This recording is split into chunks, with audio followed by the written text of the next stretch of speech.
Right. So almost two. Let's do a sound check. 1, 2, 3, check. 1, 2, 3, check. I hope people can hear me. If you can hear me, then say something in chat. Make me happy, chat. Um, your sound is check. Good, good, good. Thanks, Misha, for checking my sound. Welcome. So today we're gonna have a interesting lecture, I think. It's a combination of several different lectures. Um, Now you should be able to see me as well.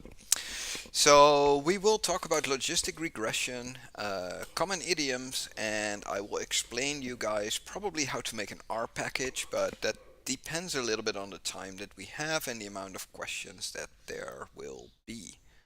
Got visual. Very good, very good. So then everything's working. That's perfectly fine. So I've been getting a lot of emails about the exam, which apparently is not in Agnes yet, or at least some people can see it. I've been getting some mentions about the Prüfungsbureau not answering to emails, and the big issue is that I unfortunately cannot do anything about it. Because of the fact that I can only do one thing in Agnes, and that is input grades. So I can fill in grades, and that's where my power ends, unfortunately. So for everyone who is having issues with registering for the exam, please just send an email to the Prüfungsbureau because they are the only ones who can do that, and I know it is difficult. I just looked on the website and it seems that no one is there. From the 4 full-time employees that should be working there, 2 of them are sick and 2 of them are on holiday, which is not uncommon. It's kind of more or less the de facto standard. So when the exam period starts, all of the people responsible for managing this are not there. But just send them emails, look on the website who their bosses are, and if you don't get a response within a week, start sending their bosses emails as well, because that's the only way that they will ever start replying. One of the other tips that I can give you is go to the Instituutsraad. So figure out when the Instituutsraad is there, and then just show up with 5 or 10 students and start loudly complaining about the fact that you cannot register for exams, you cannot get your paperwork, and that they should fix it. Because that's the only way this works, is if no one complains, no one changes anything. And the Institute needs to be made aware of that. Anyway, with that out of the way, welcome everyone. Logistic regression and common idioms. So let's just show the first slide. So the exam will be on the 28th of July. It will be via Zoom/Moodle, but that depends on the amount of people that registered. And the re-exam will be on the 23rd of the 9th month, again at 2, and either via Zoom or Moodle. So sign up via Agnes if you can see it, if it's there. Let me actually quickly check my Agnes because I can log in to see if anyone has already signed up. Alright, Leistungsansicht, summer semester.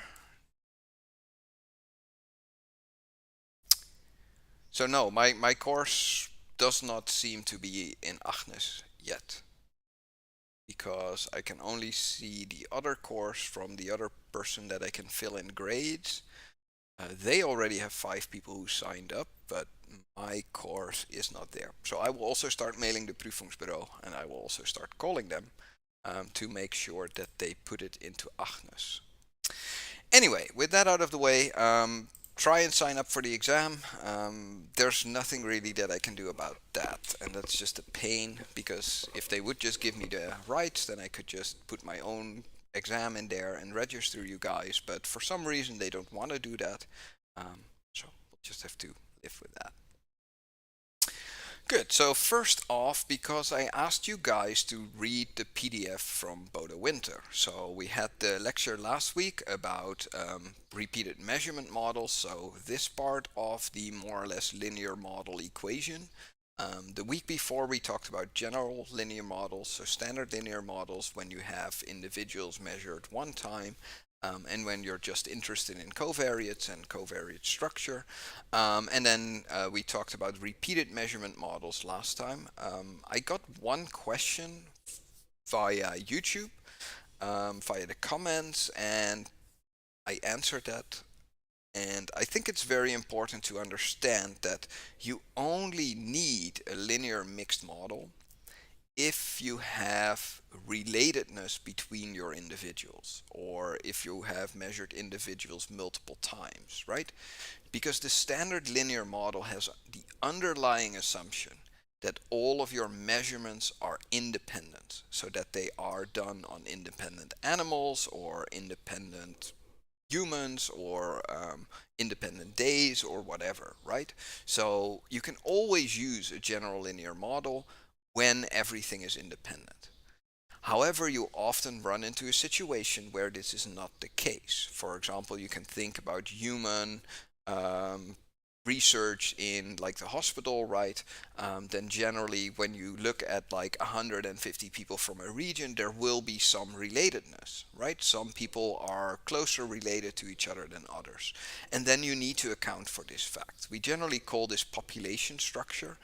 So when you have to deal with a more complex population structure where individuals are not independent, because they share a father, they share a mother, or they share like a great great grand uncle, then this has to be told to the ANOVA. And the only thing that this does, by compensating for population structure, um, you you are better able to estimate the exact number of independent samples that you have, right? So you have k, which is the number of parameters that you are estimating, and you have n, which is the number of measurements that you have. And the bigger n is relative to k, the more power you have to do an association. Good. So I wanted to make that clear because I think that from the last lecture it was not entirely clear that when should you use a linear mixed model, when are things a random effect versus a fixed effect. So if you are confused or if you don't know what to do, then my standard advice is put up first a model and then, because a fixed effect is always valid. Because including something as a fixed effect just means that you get an unbiased estimate of the beta of the how do you call it? It's not really the correlation coefficient, but it's the beta is the coefficient which tells you with an increase of x you have a certain increase of y or a certain decrease of y, right? So and the fixed effect betas are always unbiased and they are always true. So first fit stuff as fixed effects, then change to using them as a random effect if you think that it might be needed to treat them as a random effect. And if that is the case, then the beta should be very similar, right? So the beta of the random effect should be in line with the beta of the fixed effect, because the fixed effect's beta is the most unbiased estimate. Good. So today I wanted to quickly talk, if there are no questions about linear mixed models, then I assume that everyone understood the PDF that Bodo Winter published online and which I used to base my previous lecture on. If there's no questions, then that's good, and then I assume everyone read the PDF, everyone understood it, and it will be part of the exam. So on the exam I will ask some questions which are coming from the PDF. So do read it, because it's a very, very good introduction, I think, into repeated measurement models or mixed models. All right, so today I wanted to extend this a little bit because we want to talk about what can you do when your phenotype or your measurement of interest is not a normal distribution, right?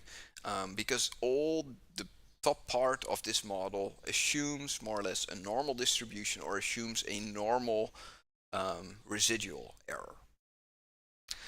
But what is when you have a case control study, right? If you have cases and you have controls, or what happens when you have a binary response variable, right? You're doing, for example, drug research, and you're giving people a drug, and these people respond to the drug or they do not respond to the drug, right? Then you have a 0-1 story. And of course, when you have your input data being 0 or 1, non-responders versus responders, then of course your residuals will never be a normal distribution. So fortunately, there are ways to deal with that, and these ways are called generalized linear models. So a general linear model is a model which assumes normality. A generalized linear model does not assume normality, but it assumes a different type of distribution, like logistic regression or binomial regression or log linear regression. So we still need to know the underlying structure of the data. We still need to be aware of the distribution, but with this distribution, we can then still do linear models, but we have to tell the linear model that we are doing something else. Right, so, and then of course you have mixtures of these. So you have GLMMs, which are generalized linear mixed models, and you also have like mixtures between general linear models and mixed models. Good. So, like I told you guys, generalized linear models, the question that we want to answer here, or the problem that we're solving here, is what happens if the response variable is not a continuous variable? So, what happens if it's binary or if it's a categorical variable? And then I want to talk to you about common idioms, but I also wanted to explain you guys what the difference is between a long and a wide format. Because we see this a lot in people that are gathering data for their experiment, that they gather it in the long format and they actually need it in wide format. And I will talk to you guys about what is the difference, how can you detect what is what, and then in the end show you some examples on how you can use an external package to very quickly go from long formatted data to wide formatted data and back. We will also be talking about some idioms. So these are just very basically code snippets that I use a lot and that I wanted to give to you guys, so that when you run into these things into the future, for example, I need to convert dates to seasons, that you have some code ready that you can just use in R to convert your months into, for example, seasons. And then I wanted to tell you guys how you can use R to build pipelines, right? So pipelines are more or less large analysis scripts where every part of the pipeline is dependent on the previous parts of the pipeline. So, and this is of course because you need to be able to run your own R scripts from the command line. So the script needs to take input from the environment or needs to take input from the command line itself. But you also need to be able to execute external programs, right? If you think about whole genome sequencing, then there's a lot of programs and code out there which need to be executed, right? Because it's not available in R itself, but there's an external program. And this also comes into play when you do things like image analysis. So we have, for example, big image analysis packages like ImageJ, which are there to do stuff based on images, right? Make them bigger, make them smaller, change the resolution. And these programs are very useful to use when you build a pipeline, right? You might have a microscope where you took pictures of cells, and then you want to use a program to determine the size of the cells, of the content of the cells, and you want to do this for not just one picture, but you want to do this for hundreds and hundreds of pictures that you've gathered over the last year. Then what you normally do is you build a pipeline, and then this pipeline will go through all of the steps that need to be taken, and it will do this for each picture or for each sample that you have analyzed. And then if we have any time left, then I will very quickly run through how to build an R package. I've done this part a couple of times, so the R package part is also in the last year's lecture, and also in the bioinformatics course I generally very quickly go through, but today I've added some additional things like how to put C code behind our packages. And I just wanted to show you guys how you can wrap up your code, right? So when you have written code, then you want to have other people use this code. Because when you are just the only one using your code, then it's not really useful, right? The idea behind science is that you can collaborate with other people, not just on writing the code, but if you make something which is amazing, you want to share it with the rest of the world, and then people need to be able to get your code. And the way to do this in R is by R packages. So I hope that we have time enough to do that as well. So about next week, I will be going to a conference in Rotterdam on Sunday, I think, and I will be in Rotterdam the whole week. So next week, I do not know exactly if we will have a lecture. I will try to do it, but we will have to see how it works out. I'm at least going to take my headphones and take some of the setup that I have here, probably with me, just in case that I get the opportunity. If this is not the case, so by any chance I get stuck on the conference or I don't have internet or these kinds of things, then we will drop the lecture and we will do it the week after. But I think because we only have like 2 weeks left, can do a test run if you have the time. Yeah, we'll have to see how it works out in Rotterdam. Like, I don't know the conference center. I have no idea if there will be proper internet, how many people there will be, and these kinds of things. So we might do a test run. We might do something else. But at least be aware that next week will be a little bit different. But since we only have next week and the week afterwards for the lectures, and then I think we are already at the end of the semester, we will. I don't want to drop it. So that's my main concern, is that I don't want to skimp out and have you guys have one less lecture. So yeah, I will keep you informed, Misha. No problem. All right, so that's just the things that are more or less that I wanted to talk about. All right, so let's talk about regression when we deal with different response types, right? So when we do regression, then what we want to know is the relationship between a dependent variable and an independent variable, and we are dealing with different response types sometimes, right? So we can have dichotomous outcomes like sick versus healthy, pass versus fail, and then we need to do logistic regression. So instead of doing standard regression, we need to tell the algorithm that the outcome is not a normal distribution, or it's not a continuous distribution.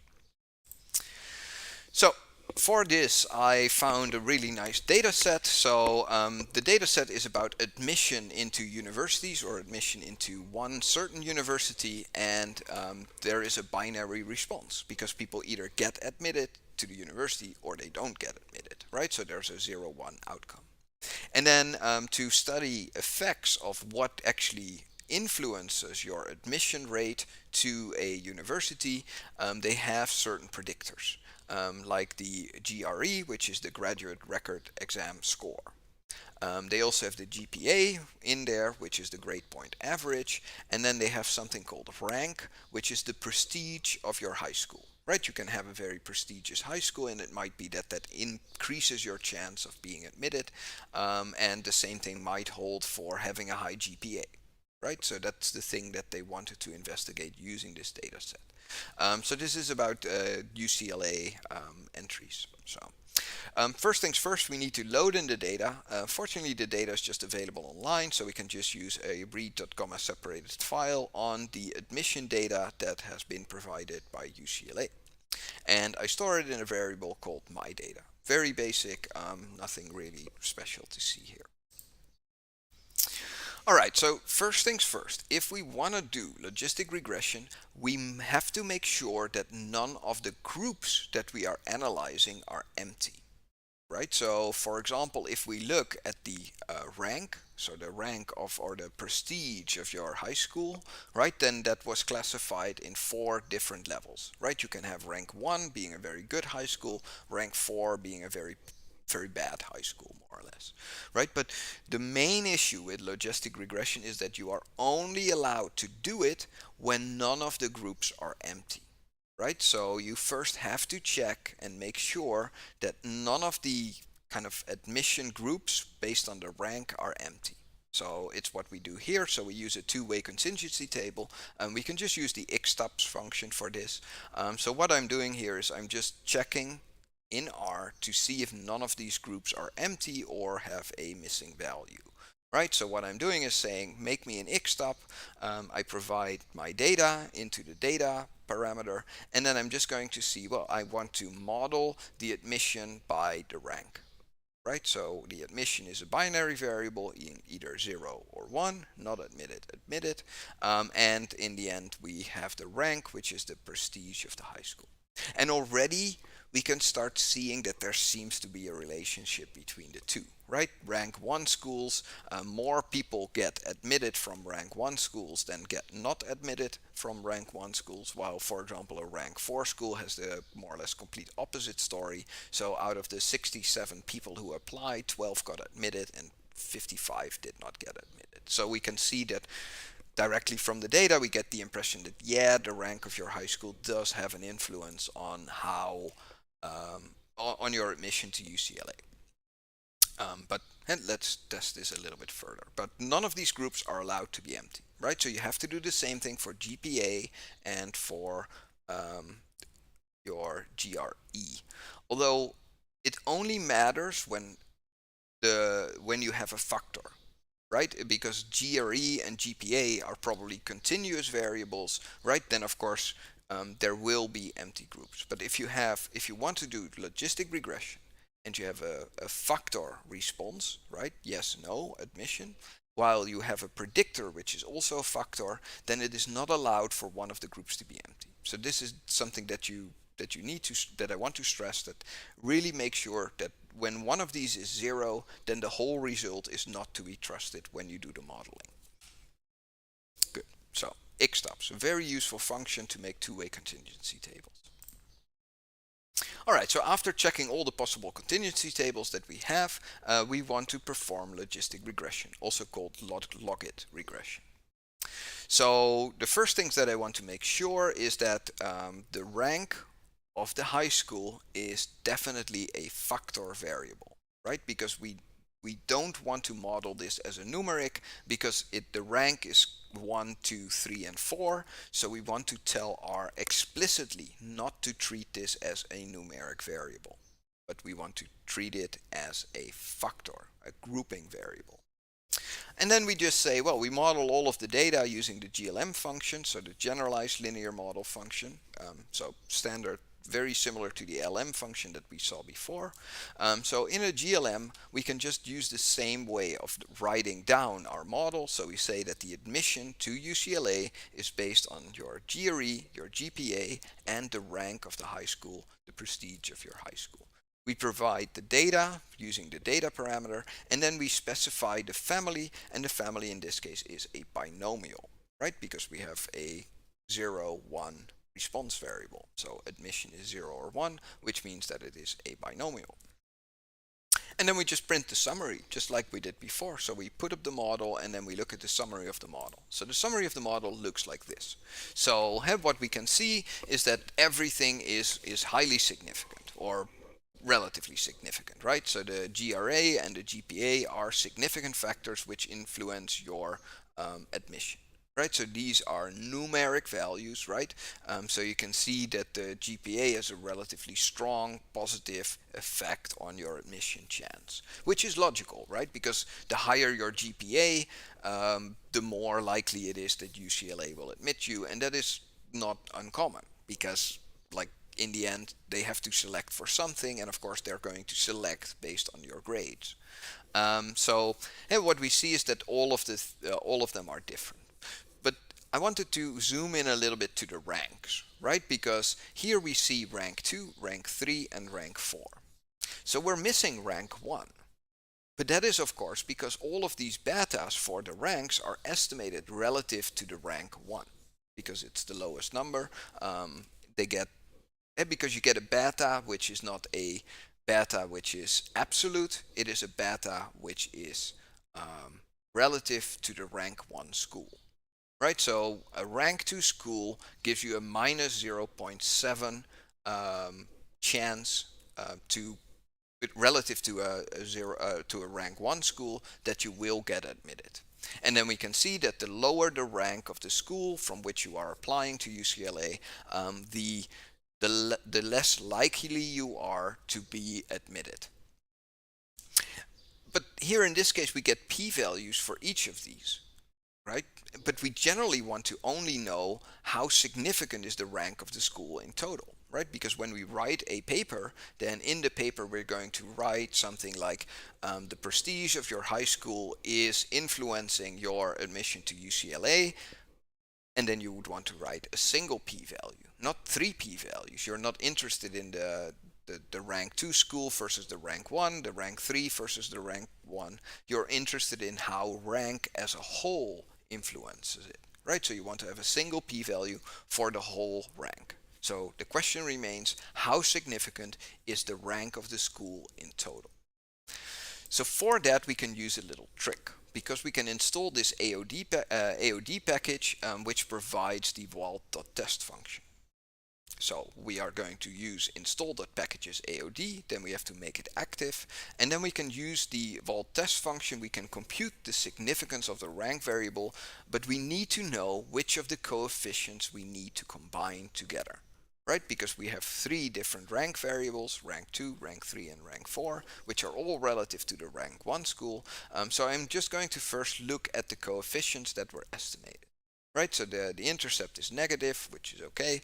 Then we have the GRE, which is slightly positive. The GPA has a very positive effect on your admission. And then we see rank 2, rank 3, and rank 4. Very good, the exact same numbers as that we had before in the summary.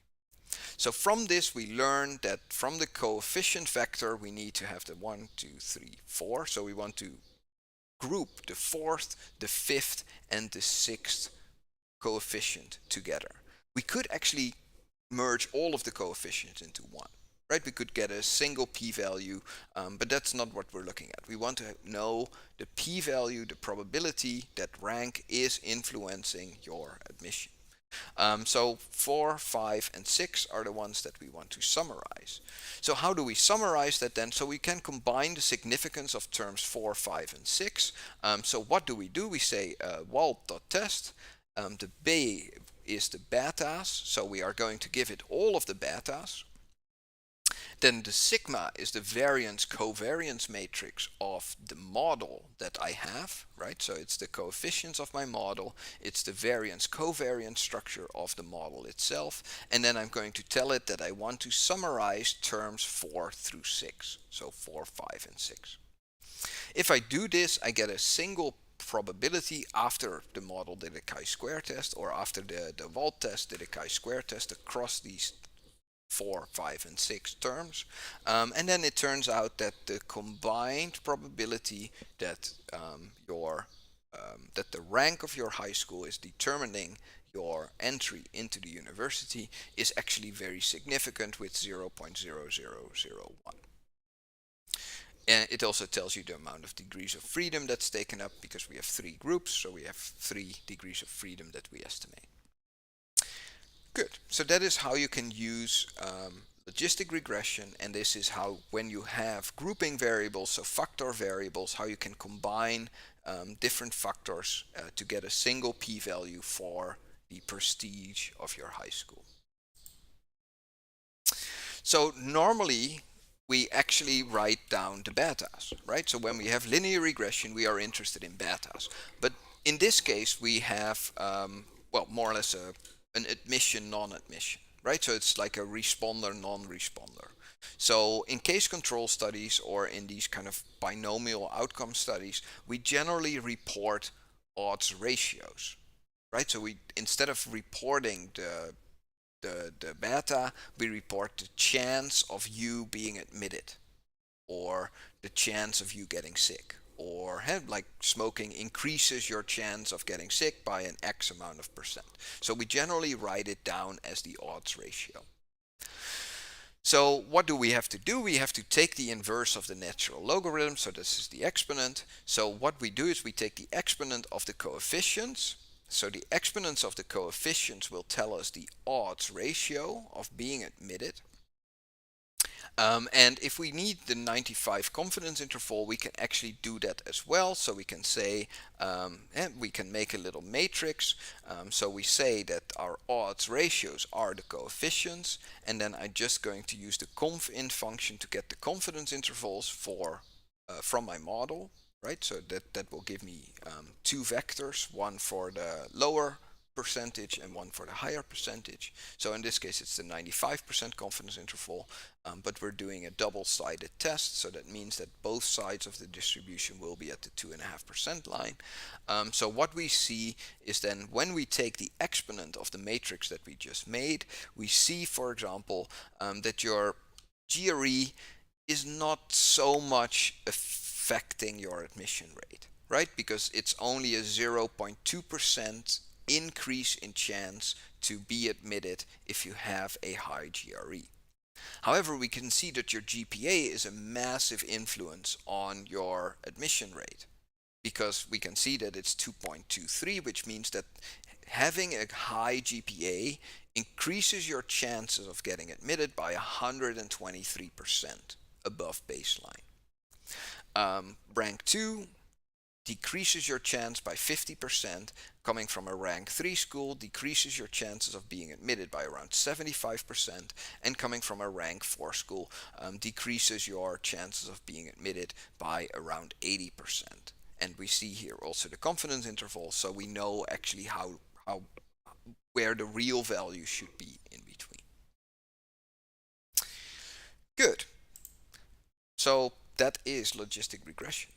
And the nice thing is using this GLM function, you can do it for any of the distributions, right? So the LM function is just a convenience wrapper around the GLM function, where it says that the family, right? So the family parameter is Gaussian.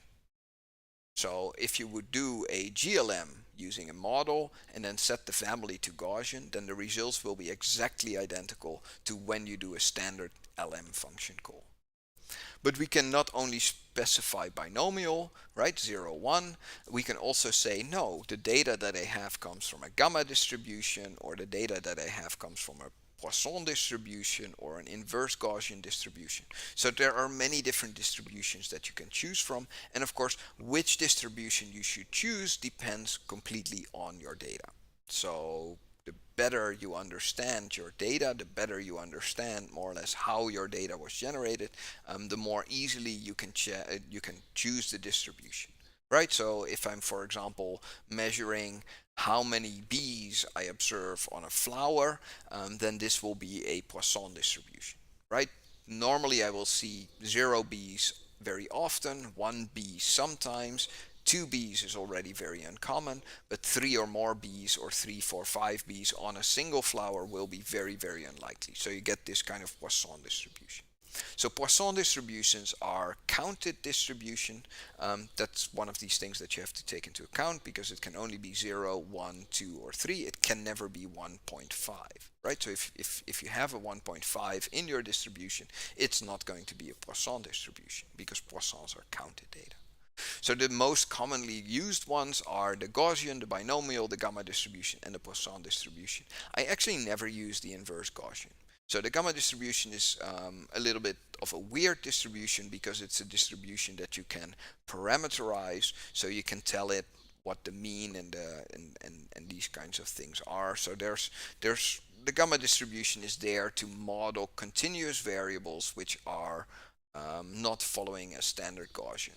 But then you can use several flavors of gamma distribution to approximate your distribution. Good. So that was everything that I wanted to tell you guys about regression, because I told you guys about general linear models. So when you have a Gaussian distribution, all of your samples are independent. You can just use the standard LM function. If you have repeated measurements, so you have measured the same individual multiple times, or you have individuals who are related, then you have to account for this relatedness or for this duplicate measurements, and then you need to use repeated measurement models or mixed models. And this also holds for time series data, of course. And then when you have your data not following a normal distribution, then you have to use generalized linear models if you have the same problem, right? So if you have individuals measured multiple times, or you have relatedness, then you have to switch to using generalized linear mixed models. Good. So I told you guys that I wanted to quickly show you guys the long format versus the wide format. And this is very common because a lot of algorithms that you will use in the future accept only one of the two. So some algorithms need to have a long format data, other algorithms need to have wide format data. So going from the wide format to the long format, we can use the reshape2 package. So what exactly is a wide format? So a wide format means that you have all of your measurements on a single unique identifier, it's kind of like when you have a primary key in your data set. Right, so when, for example, we have Sydney, January, right? So we have a city and then a time at which we did our measurements. And then we have for each of the variables that we measured, we have a column. So that means that in every row we have the exact same thing, right? We have a certain city, a certain time that we measured in the city, and then we have all of the different variables that we measured. Each variable has its own column. Then this is called the wide format. If you would want to have the same data in a long format, you would have something which looks like this. So you would still have the city and the month, but this now would not be the unique identifier anymore, because now we have an additional column telling us what was measured, right? Which variable we measured. So we have, for example, minimum temperature, maximum wind, and minimum temperature. So instead of having columns for each of the variables that we measured, each of the variables that we measured now takes up a row. And the value here is just the value of the measurement. So this means that in January, the minimum temperature measured in this city was 19 degrees Celsius, and so on. So this is what we call the long format. And there are advantages and disadvantages between using wide format and using long format, but many people that actually collect their own data generally collect data in a wide format, because the wide format is just easier, because for every city and every month, or for every animal and every day that you did the measurements, you just have all of the measurements in one more or less row, right? So every row means that it also means that every value you see here in this column is related to the other values. And that is of course not the case when you look at the long format. When you have a long format data, then every value in the value column is only interpretable when you know which variable has been measured. Alright, so reshape2 is the library that you can use to go from the wide format to the long format and back. So how do we do this? Well, first a question to you guys. Here we have the air quality data set. So we used the air quality data set already in the original regression lecture where we talked about regression. So I want to ask you guys, is this long or is this wide? So just throw your answers in the chat and I can have a sip of coffee while we wait for that, because it is very important that you can understand or that you can recognize if data is in a long format or in a wide format. Optimistic card, thank you for the compliment. Thank you. Yeah, well, English is also my second language. When I grew up speaking Dutch, but fortunately in Holland it's very common to have English as a second language. So thanks so much for the compliment. Do you have an opinion if this is long or if this is wide? And there are there are wrong answers, but I don't care about it. It's not that you get points subtracted for giving a wrong answer. I might give out plus points for people that give the correct answer. So we're just gonna wait a little bit until someone says something in chat. Actually, I have like some super nice audio effects for that, so we can have like crickets chirping in the background until. All right. So we have our first answer. So we can stop the crickets. I think it's wide. And why do you think it's wide? Then I say long. Oops, sorry for caps. That's perfectly fine. All right, so the format that we're seeing here is, of course, a wide format. No idea what we're talking about. That's fine, that's fine. Um, but it is a wide format, and how can we recognize that? Well, the main recognizing feature about the long format is that it needs to tell you what was measured. Right? So if you have a table and it tells you this was the minimum temperature or it tells you this was the maximum temperature, then you know directly, oh, it is in long format because every row has a different value, right? So the value, the first value could be in degrees Celsius. The second value here, max wind, could be in Beaufort or whatever scale you are using to measure the wind speed, right? So it is a very hey, you can directly see if it is long based on the existence of a kind of variable column. And since there's no variable column here, right, there's no column telling us what the value is, this is definitely going to be wide.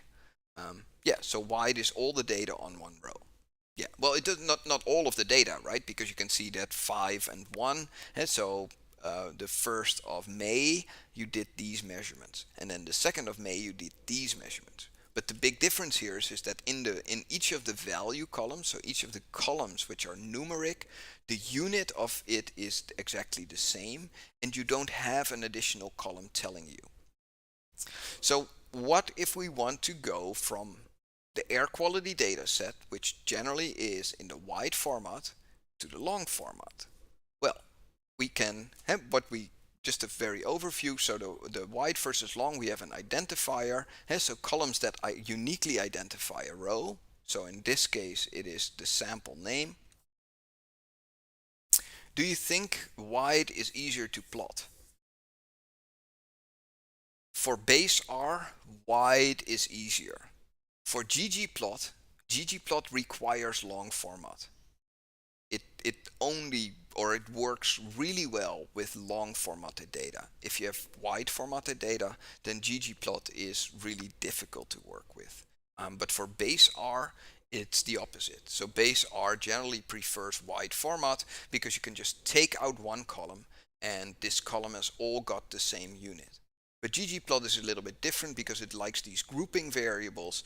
So it likes to have this column where you have the description of the variable so that it can know what these values mean in relationship to the other ones. So it really depends on what plotting routines you are using. So the first thing that we need to see here is that we have identifiers, right? We have several columns, one or more, that uniquely identify a row. So in the air quality data set, this is the day and the month. So the month does not uniquely identify the measurements, but the combination of month and day uniquely identify the measurements, right? But in a long format, you need 3 columns instead of 2, right? So here we have the unique identifier here is the city and the month. But if we go to the to the long format, then we need the city, the month, and we need the variable which was measured to make it unique. So we have the measured variables, which are the columns that contain the measured values, which generally in the long format is only one column. There's only one column which contains numbers. All the other columns are there to uniquely identify the measurement and identify which type of measurement there was done. So there are 2 terms which, when we go from wide to long format, this is officially called melting. So you melt your data set from wide to long. And when you go from long to wide, this is called casting, which is a little bit of a misnomer in computer science because casting in many programming language means changing the type of one object, so going from a numeric data type to a floating point data type, or going from a floating point data type to a double. But in statistics, casting means going from a long formatted data set to going through a wide formatted data set. So how do we now do this? So for example, we want to take the air quality data set, which is in wide format, and we want to melt it into a long format. So how do we do that? Well, we can say melt. So this is a function which is provided by this reshape2 package, right? It's not available in base R, it is available in reshape2. So we just say melt the air quality data set. We have to specify which two columns uniquely identify each of the rows. So in this case, it is the month and the day. And then we also have to tell it which variables were measured. So in our case, in the air quality data set, there are 4 measured variables. The ozone, the solar radiation, the wind speed, and the temperature. So we need to specify which ones are identifying and which ones are measurements. And then when we look at our molten data, the molten data now looks like this, right? So we have the month, we have the day, so these two identify. And then we have a new variable. So we have a column called variable which says ozone, right? So this is the ozone measurement on the 1st of May. It had a value of 41.0. So one of the things that we can observe here is that we now introduce missing values. These missing values were also in the original data set. So if we go back, then we see here that indeed on the 5th of May, so on the 5th of May, ozone was not measured for this day. So the NA values, they are here as well. But the nice thing about the long format is that you can actually remove the NAs, right? We could just scratch out the NA and then the data set would become smaller because it would have one row less. And we don't have to remember the NAs in a long format. So getting rid of the NAs is actually really easy because when we are melting the data set, we can just add na.remove equals true. And this will only melt the unique value. So when it has a wide data set and it encounters an NA, then it will not reserve a row for this in the molten data set. So here we just show 10 random rows to see indeed that we have also all of the variables that we specified in there. So instead of just looking at the first 10, we now are looking using the sample function to look at 10 random rows from the data set. And then indeed we see that we have the wind variable measure, temperature, solar radiation, and all of them are there, and they all have their own value. So going back to wide format is actually the same more or less, and here the function to do this is called dcast, because cast I think is a reserved keyword in R. So the function from reshape2 to do this is called dcast. So here we can say take the molten data set, right? Because I stored my data set after melting into molten, so I just gave it my own name. But we can just specify the data set that in long format, which we want to go and have in wide format. And then we just have to specify the two identifying columns. So in our case, it is the month plus the day, which was melted into the variable column. So the variable column tells you which variable was measured.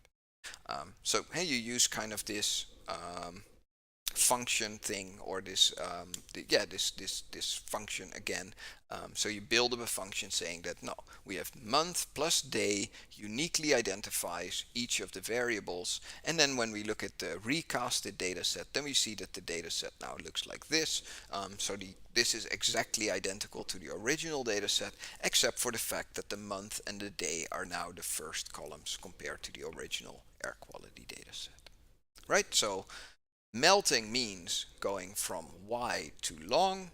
Casting means going from long to wide. And it is relatively easy to do, and you will be doing this a lot because it depends on which algorithm you use. Um, Depending on the algorithm, it will tell you I need the data in long format or I need the data in wide format. So, and this will allow you to very quickly go from one format to the other. Good. So the common idioms, and I think I'm going to do a short break first. We're still a little bit before time because it's only 10 to 3, I wanted to go with you guys through some snippets of code that I use over and over and over again. So these are things that I have done in my career multiple times, and during this time, I actually figured it out. Or like I did it once, and then I'm just reusing the code over and over again. So this is called idioms. We have a lot of idioms in the English language as well, which are kind of figures of speech, and this also holds for programming. So these are just some English idioms.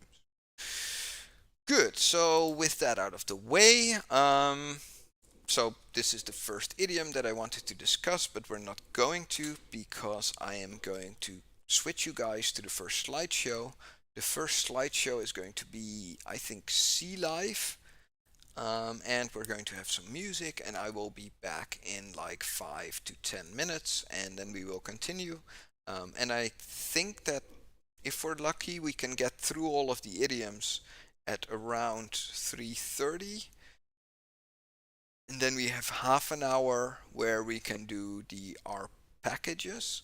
But that depends a little bit on the speed that we have. So I don't know if there will be 1 or 2 breaks today because I don't want to have the lecture being too long, because we already had a lot of lectures. But I think that the common idioms are things that since I use them a lot, you will be using these things a lot as well.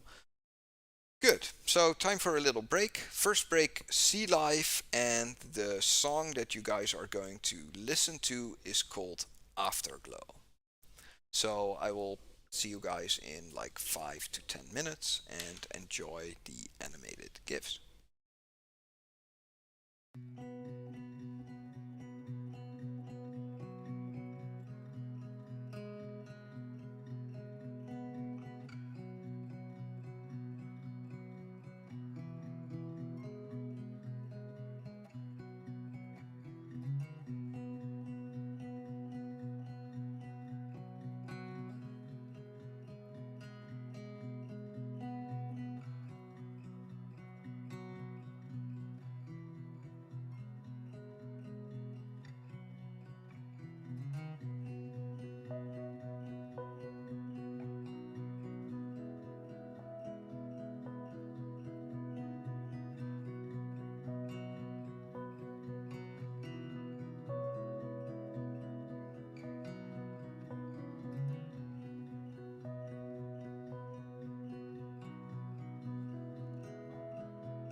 Right, so I made it back in time. Question from chat. I'm going to start studying precision medicine, and this would involve R programming. Been learning the basics on DataCamp. Any advice that you could give me, sir? Well, practice, practice, practice. It's the only way that you will learn R or learn programming in general. You just have to do it. Just open up a text editor like Notepad++, right? Just open it up and start programming stuff, right? If you think like, I want to program something that is fun, right? So use the emoji library in R and start doing crazy stuff with emojis. It just like the only way that you're going to learn is by typing code and typing code as much as possible. One of the other ways, which is really good, is to go on GitHub, which is it used to be its own company. It's now owned by Microsoft, but there's a lot of code on there. So you can read other people's code and learn from how they do things. But this is generally much harder when you only know the basics. But if you are interested in learning how to program, follow the lectures on here. This will give you a very good basis to start off with, right? Because we talked about introduction into R, writing a little bit of scripts, then we go and reading your own data, learning about like distributions, like normal distributions, uniform distributions, and these kinds of things. And then we just continue with doing some basic analysis using linear regression. And that is more or less the basis of everything. And from that, you can start answering your own questions. And these questions just sometimes come up. I can still remember one of the things that I programmed, which was because I wanted to figure out if there was a relationship between the weather and stock prices. And of course, for some companies, it's very logical to understand that that's there, right? If you think about an ice cream company, you would guess that the ice cream company makes more money, so the stock prices would go up when it's summer. But to prove this, you need data, right? So then you just open up Google and you see, can I get stock prices, historical stock prices from somewhere, right? So, and then you end up with something like Google Financial, or where you can download like 20 years of historical records on stock prices.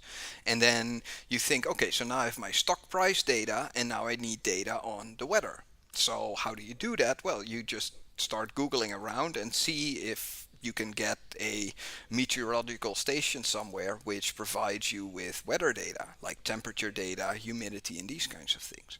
And then when you have both of these data sources, right, you just write a little bit of code to connect these things together. So in the end, it's about asking questions, and these questions can be as dumb as possible, because you want to start off very, very simple. You want to start answering very simple relationships, right? One of the things, another example is a friend of mine once asked me, like, isn't it weird that all of your best friends seem to have their birthday in a very short period of the year? And I was like thinking about it, thinking about like who are my best friends and when is their birthday, and I was like, yeah, that does seem very clustered, right? And the funny thing was, like, he was born in the winter and I was born in the summer, and actually our friends were all clustering on the opposite side of the year. So most of my friends had their birthday at like the beginning, so between like February and April, while his friends were more at the end of summer, like August, September, October. So then we thought like, oh, so how do we figure out if we can prove that, right? Is there really a relationship between when you were born and when your friends are born, like the month of the year? And of course, this is something that like you just have to invest some time in. Like you can just get a little notepad, then walk to a random stranger on the street, and then you ask him, okay, so when is your birthday? And when are the birthdays of your 3 best friends or your 5 best friends? And after asking like 100 people, you have a little data set together and you can start answering this question. And one of the other ways that you could do this in the past was by just going to Facebook, right? And then if people had their own birthdays publicly available on Facebook and their friends also had their birthdays publicly available, then you could just use web scraping. So you just would read in different web pages from Facebook, like just public profiles, and then you would put this all together in like a big matrix.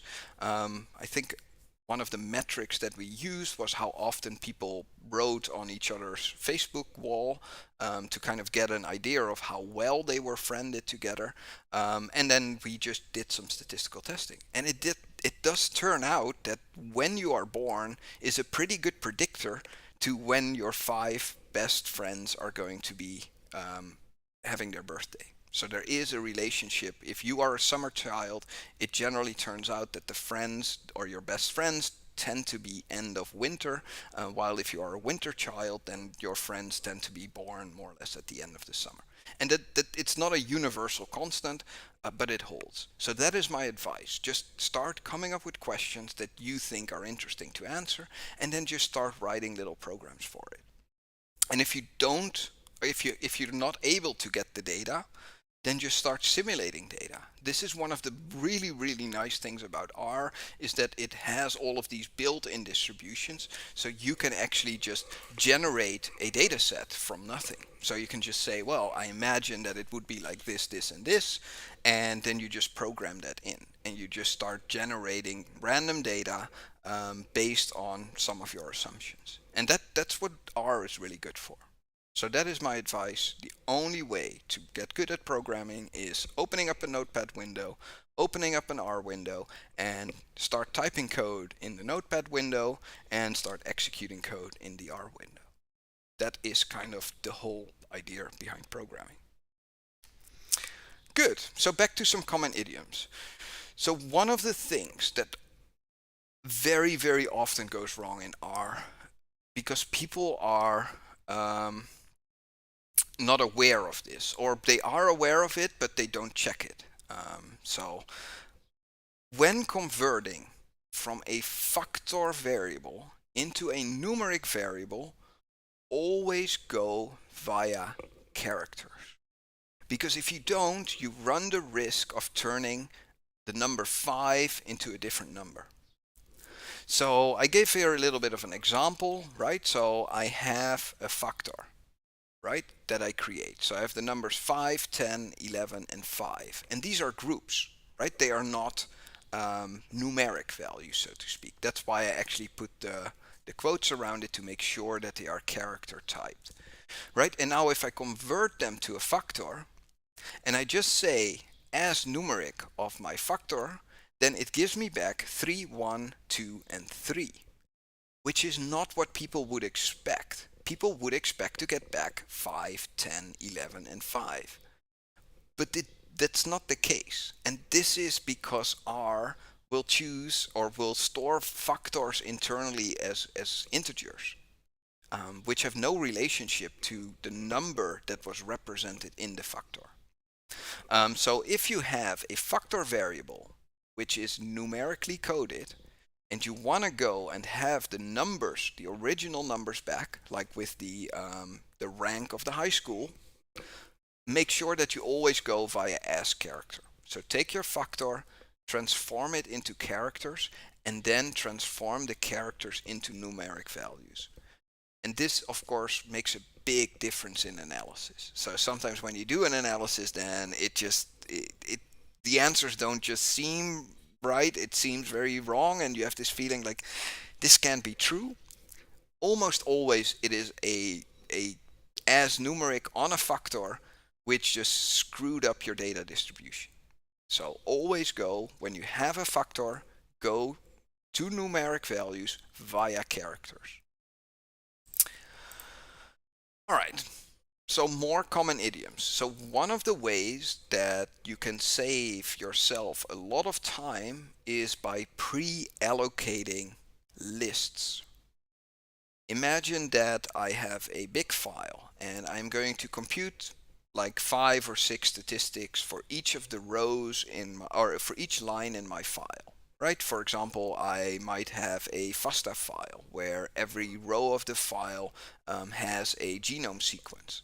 And for this sequence, I'm going to count the number of A, C, T's, and G's, and I'm also going to compute the percentage of them, right? So then I have multiple values per line of the file that I want to remember.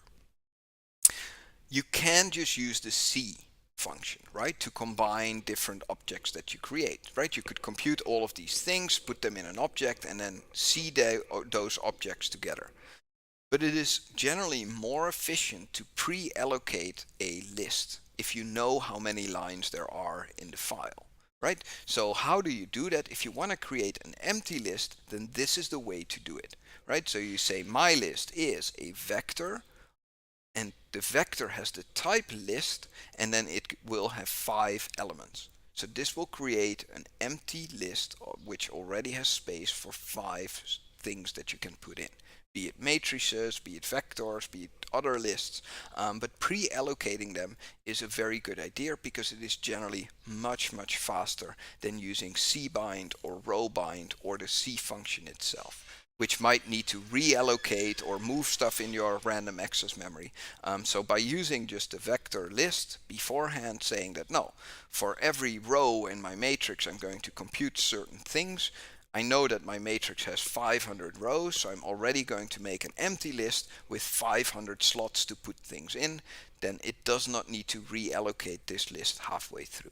So it saves on trashing your random access memory. If you want to remove a single column from a matrix, I always use this structure. I never say minus and then the number of the column or the column index. I remove columns by their name. I always try to work with matrices which have row names and col names, because I have been trained that people will send me the same data set at least 3 or 4 times during a project. And what I have observed is that I will always get back a slightly different format. So they will squeeze in a new column, right? Because halfway through the experiment, they noticed, oh, we forgot to measure X. So let's start measuring X from now on and put in a new column in the matrix. And then everything shifts, right? So if my script is removing the 9th column from the matrix, then getting a new data set, the 9th column all of a sudden is the 11th column. And then I have to go through my script, and everywhere where it's written 9, I have to change it by 11. So to prevent that, use the row names and the column names of a matrix.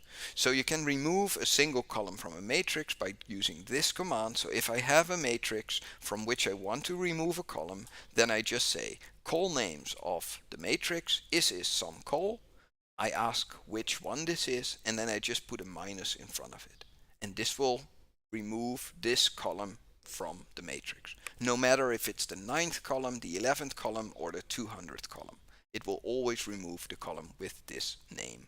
So in this case, some column. If you want to remove multiple columns, it is very similar.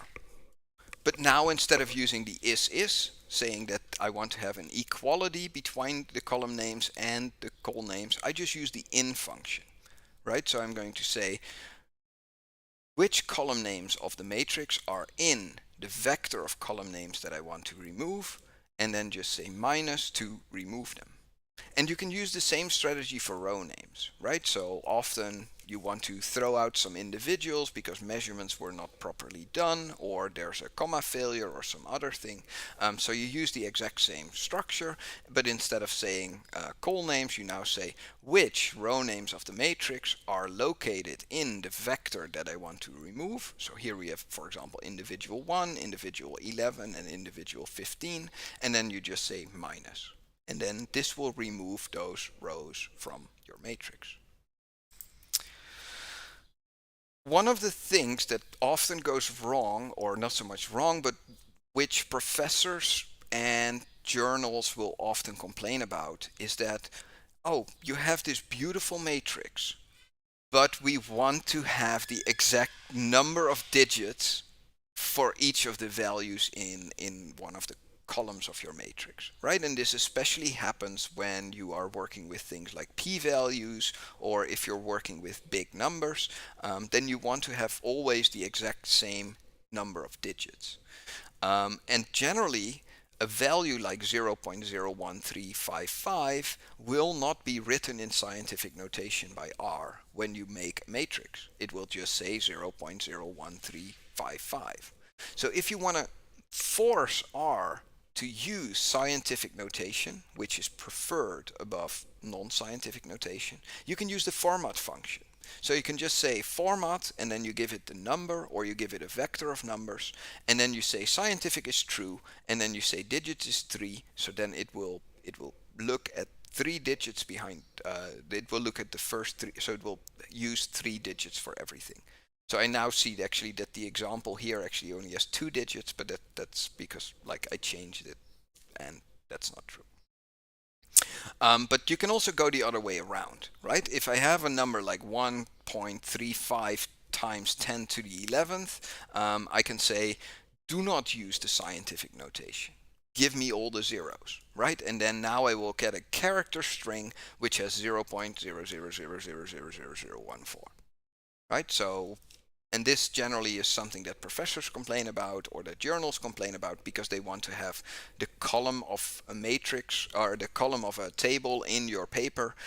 They want that it's always exactly formatted with the same number of digits behind the comma. So in this case I say digits is 2, which means that the 135 automatically gets converted to 14, because it sees this as a 3-digit number because it's lower than 0. So use the format function to go from scientific notation to normal notation, or from normal notation to scientific notation, and you can directly round it more or less using the digits argument. What I do a lot is a string split. I am someone that does not like working with grep or regular expressions or these kinds of things. I like splitting strings. I like the power that it gives me, right? So if you use string split, it splits a string into individual elements using a splitting value. So for example, here we have a vector, and this vector has a couple of dates in there, right? So the 3rd of January 2020, the 1st of, well, no, this goes wrong because it's month, day, year. So this is the 3rd of April, the 4th of January, and the 20th of January. So what you can do is you can use the string split function to split this, right? Because then it will just, every time it sees a dash, it will split the string, and then it will return a list. This list has a length of 3 because there are 3 elements that are being splitted, and every element will have a vector of length 3. And the first vector will be 0.3, 0.1, 2020. The second vector in the list, so the second list element, will be a vector of length 3, which will have 0.1, 0.4, 1995. Right? But if I want to select part of this, then I can use the lapply function. So I can say, after I split these elements, lapply to this list that I have, and then I can use this selection operator, right? Like the square bracket selects from a vector or selects from a matrix. But you can actually apply this function as well. So I can say, well, give me all of the years, right? So I say lapply to the splitted values. What do I want to do? I want to select from these, and I want to select the 3rd element. And then I get the years. And of course I unlist it so that it goes back into a vector. Or you could use sapply instead of lapply. But you can do the same thing for getting the months, which are in the 1st position. So I'm saying lapply to the string split, so to the splitted values, the selection operator, and select the 1st element for each of them. And this is something that I use a lot, and it is very useful, and this lapply of this selection operator is something that comes back and back. So that's why I think it's a common idiom which should be mentioned. We can actually also do partial string matching. So we didn't talk a lot about grep and gsub and these kinds of things, but I think it's important to realize that they are there. So you can use grepl, so that's grep logical, to do partial string matching, right? So if I have, for example, if I want to know every string in this vector that I created above that contains 20, right, which would be the first one and the third one, I can use grepl. So in this case, grepl will tell me true, false, true. If I want to know the indexes, then I can do a which on that. So I can say which grepl 20 s vector, and then it will tell me 1 and 3. So grep itself is actually defined as which grepl. Right, so instead of using grepl, then I can actually just use grep. So hey, I can say which grepl 20 s vector, but actually what I'm typing is grep 20 in the s vector. So grep is the same as grepl, but it includes the which on the output. So this is just a piece of code that I wanted to give you guys, and this is an interesting piece of code because people always complain about that it's wrong or it's imprecise, which is kind of true, but often in biology, right, we are measuring animals or humans or plants. And there is always a big effect of when you are measuring things, right? Because if I have mice which are born in the summer, they tend to be a little bit lighter than when they are born in the winter. If they are born in the spring or if they are born in the autumn, they have a slightly different average weight compared to when they were born. But the problem is that if you use the month to correct for this effect, you are actually estimating not a single beta, right? The beta for month, you are actually estimating, because month is a grouping factor, so it's a factor. So what happens is that you are losing 11 degrees of freedom by fitting every month as an individual parameter. So often you don't want to fit these months as a covariate, but you actually want to fit the season as a covariate, right? Because that only has 4 levels. It's either spring, summer, fall, or winter. Or if you're on more or less near the equator, then you only have 2 seasons, which is the rainy season and the sunny season, or the dry season.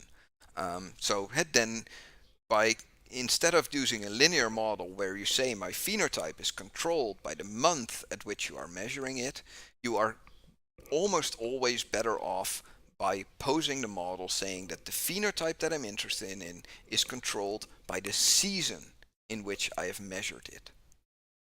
And this is a very basic piece of code which will allow you to take these things which are more or less in month or year, month, not year, month, day, month, year format, and then just output transform this whole vector into a vector which says spring, summer, spring, or which says spring, fall, winter, right? So it converts the vector of, even if you would have like a million dates, it would return to you a million seasons, which each season corresponding to the proper date that you have.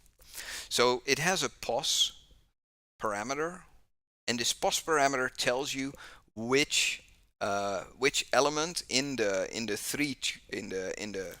date contains the month, right? Because it is different from Europeans and Americans, so we have a much more logical system as Europeans saying day, month, year, but the Americans like to use month, day, year. So that is why we have this pos parameter, so that you can say, well, if the data comes from an American, then the position is 1, because the month is in the first position. But if you have a European generating data, then the month generally is in the second position. So then pos would be 2.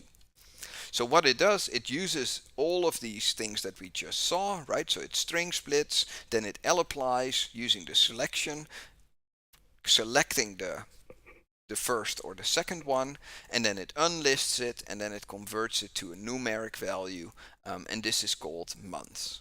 right? And then I make an empty vector, so I repeat NA for each of the months that I extracted, and then I'm just going to do this little piece of code where I say that, well, the return value, if the month is larger or equal to 3 or smaller than 5, then it's in spring, otherwise it's in summer or in fall or in winter.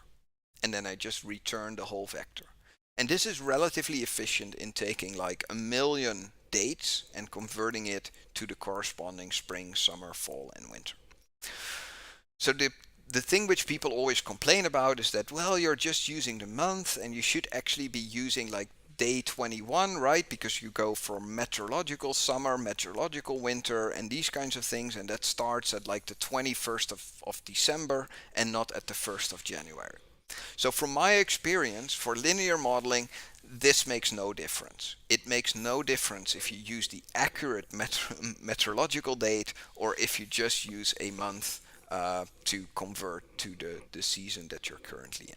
So the season is just the winter is the 12th, the first and the second month. But of course this is not entirely accurate because the winter runs until the 21st of the third month.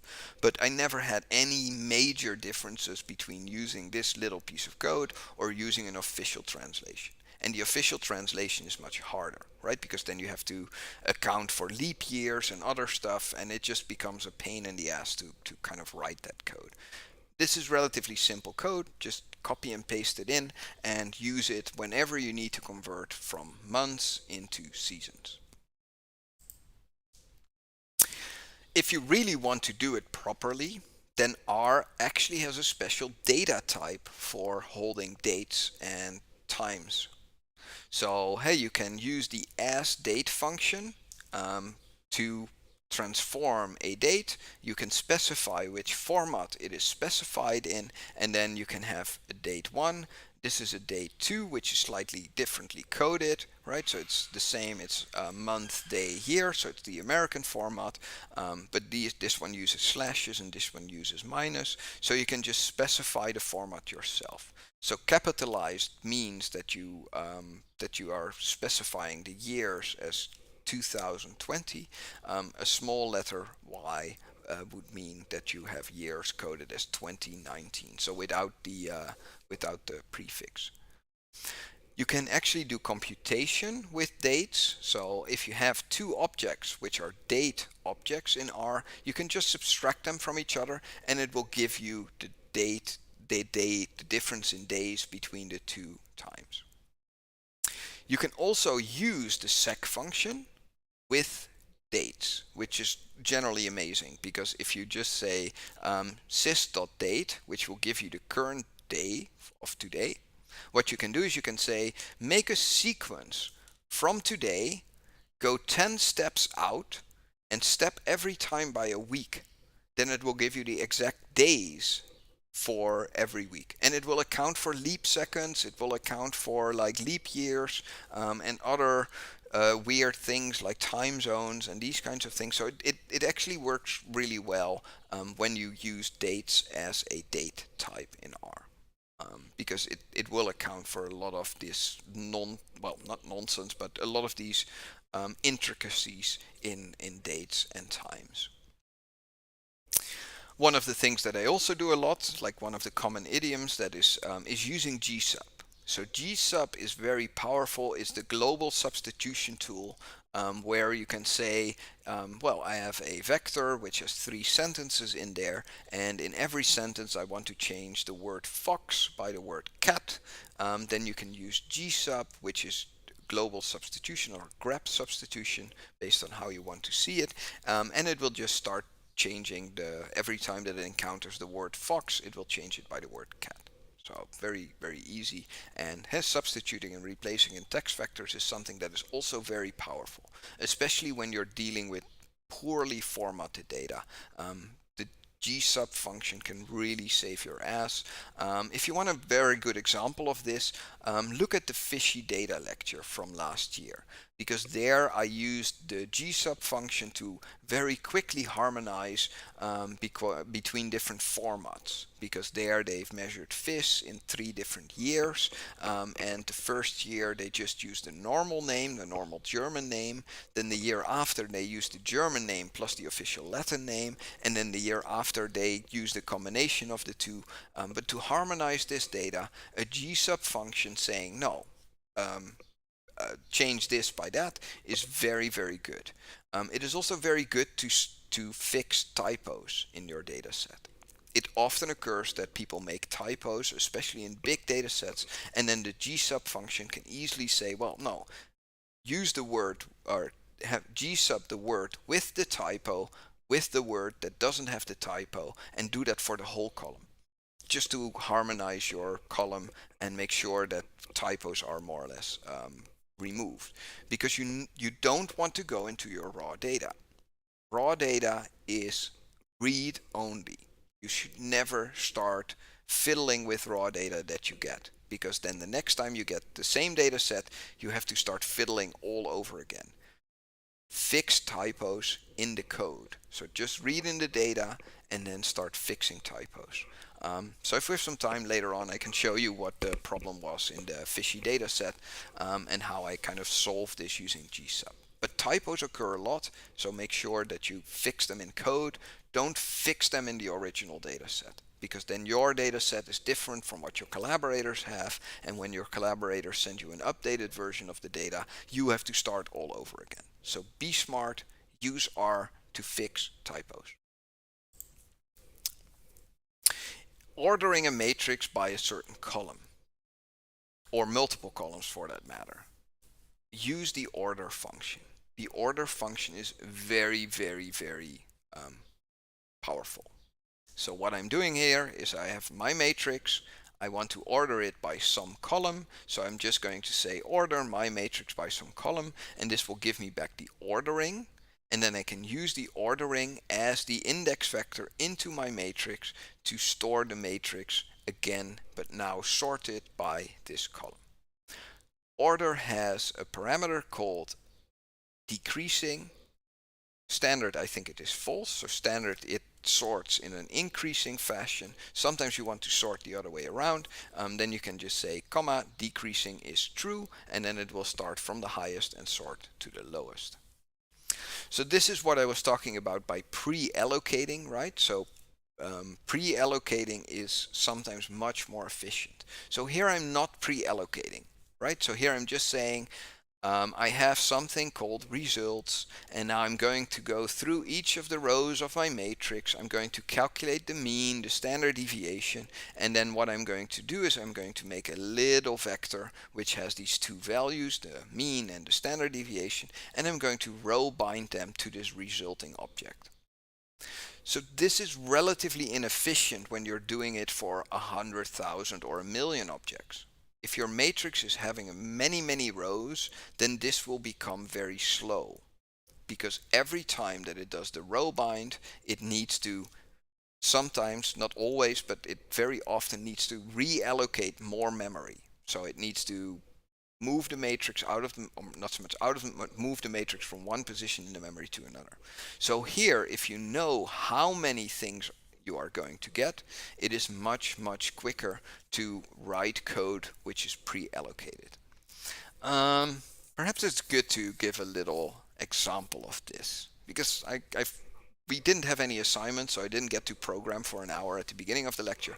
So let's just make a little example, right? So to kind of time how much difference there is between pre-allocating it and just going through it in a naive way. So let's just do that.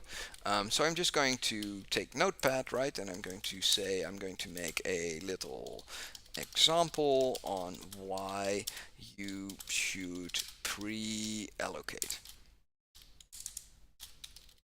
All right, so, and I'm going to save this as example.r, and then I get code highlighting, which is really nice. So always save your file with the proper file extension. So I'm just going to make a big matrix, right? So I'm going to say big matrix is a matrix. This matrix is going to have uniform numbers. I'm going to draw like a couple of them, and then I'm going to say this matrix is 100,000 rows, and it has 10 columns, and then let's just make sure that we have, yeah, I think that's good. So 0, right? So if I would go to R and I would put in my big matrix, so let's go to R. Where's my R window? There it is. And if I look at big matrix, look at the first 10 rows, then I see this, right? So it has 10 columns and it has 100,000 rows. So imagine now that we want to do the thing that we just did on the slide. So I'm just going to say results initially is empty for x in 1 to the number of rows of big matrix. What are we going to do? Well, we're going to calculate the mean of the row. So big matrix x, comma, so this is my mean. And then I am going to calculate my standard deviation, which is SD. And then I am going to just say, well, my results are going to be a combination of my mean, comma, my standard deviation, and I'm just going to row bind this to results. So this is just naive, right? We are saying that initially we don't know any of the means, we don't know any of the standard deviations, and we're just going to go row by row, compute them, and add them to a new matrix. But if we are dealing with big data, right, then it's much better to pre-allocate. So in this case, I would say that I have results, which is a matrix, right? Because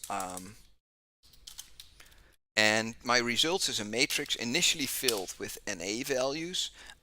This one, how many rows will it have? Well, it will have the same amount of rows as big matrix, and it will have 2 columns, right? One for the mean, one for the standard deviation. Then I can just do the same thing again, right? But now instead of saying results is row bind, I'm just going to say that results on row X is this combination of my mean and my standard deviation, right? Like we did before. So now we can time it. Let me see, sys.time. I think that's the function. No, that's not the... Oh yeah, system.time. Alright, so now we can use system.time to time it, right? So we can say system.time, and then we want to time the whole expression. So the whole expression that we want to time is first the first one. I think I'm allowed to do this, so just define a block and put this whole thing into the block. And then I'm going to give it an additional tab so that I know what I'm measuring. And I'm going to do the same thing for the second solution.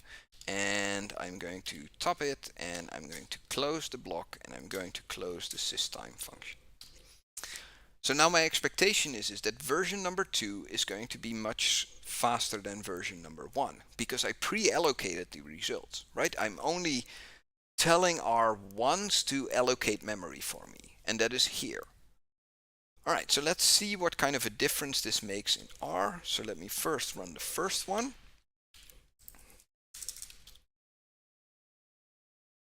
All right, so it will take some time, right? Because it needs to compute all of the means, all of the standard deviations, and hey, it goes through row by row by row. So it's a relatively expensive operation, but then we can see what the difference is. So the first one is just running and timing, and then we can wait for it. Because it's not that big of a deal. Like we have enough time to go through the whole thing.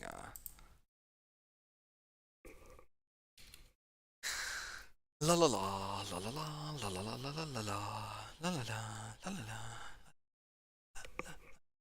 All right, I'm just gonna let it run. That, but we'll just have to see how it works out. I might have given it like 1,000 rows, or like a factor 10 less, because now it does take up some time, but that's okay. We have time, right? The lecture is here until 5, so let's see. Okay, so here we see that the first approach that we took in total 38.77 seconds. In user time, 28.31 seconds in system time, and in total it took slightly over a minute, so 1 minute 8 seconds and 59. All right, so now let's take the second approach and see how long that takes.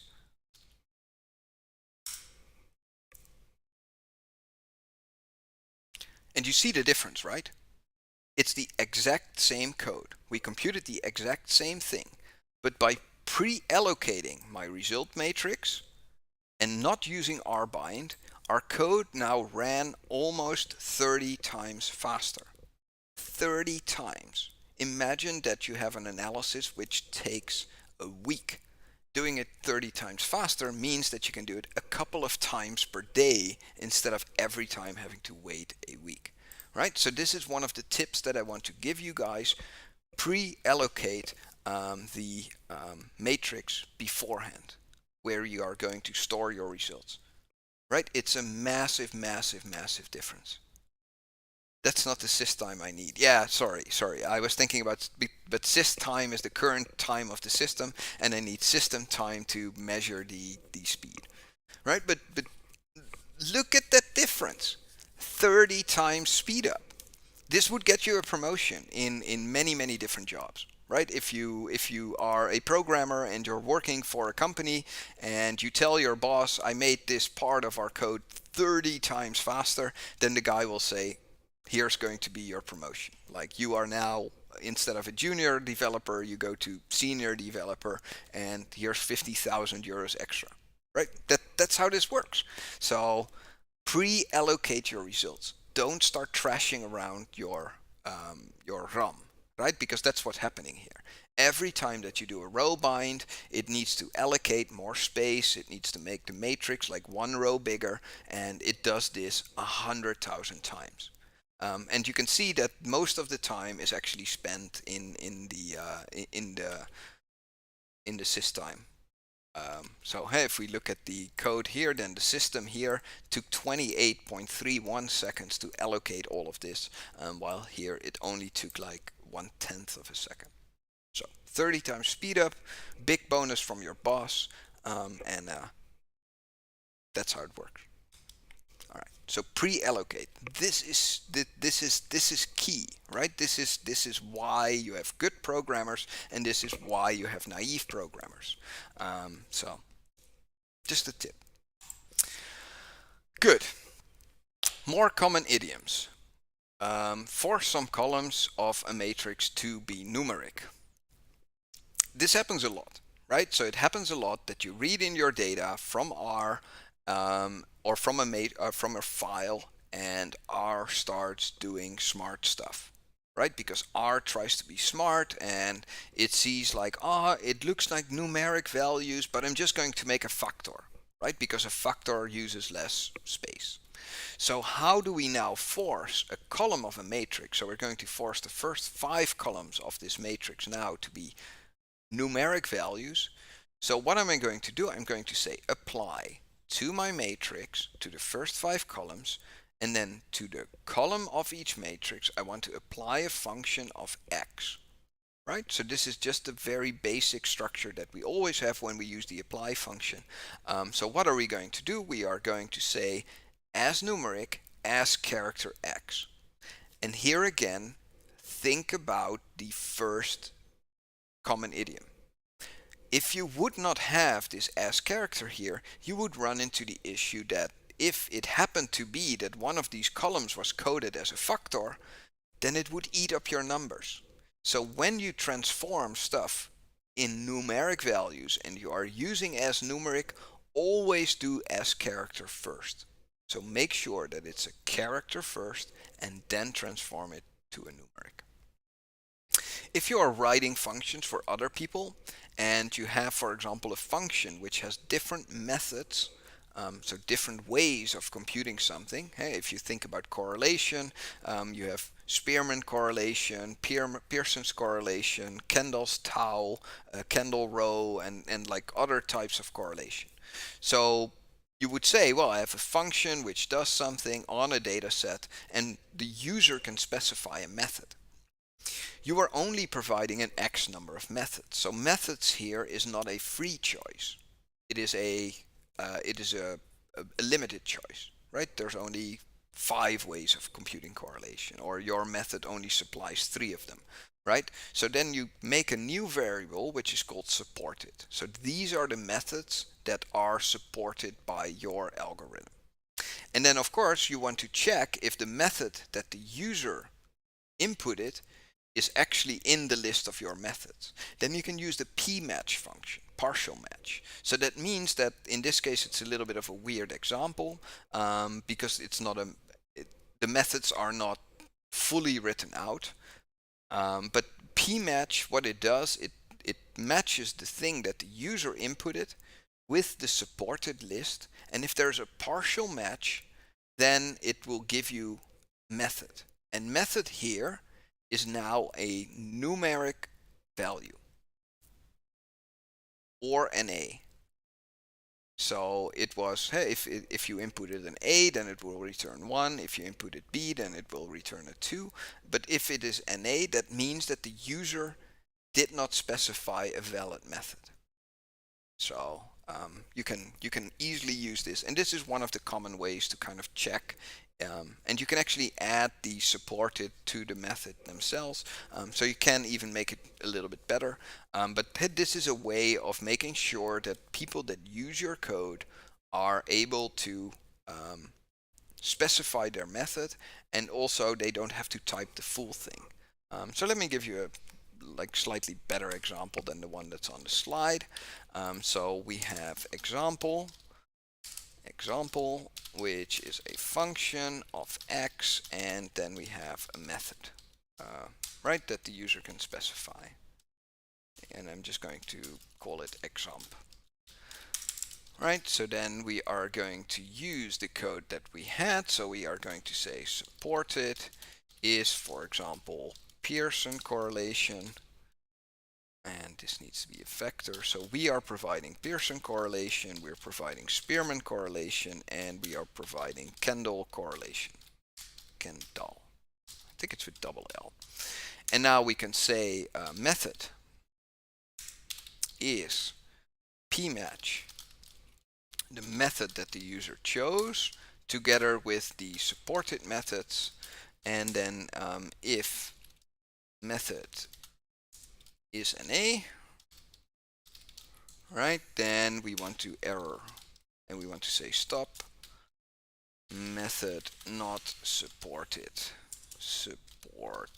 right? And if the method is supported, then we just want to return method, right, just to make sure that we return a value from our function, right? So now the nice thing is that I can do examp, right, on x, which doesn't matter because I'm not doing any computation anyway, but I can now say p,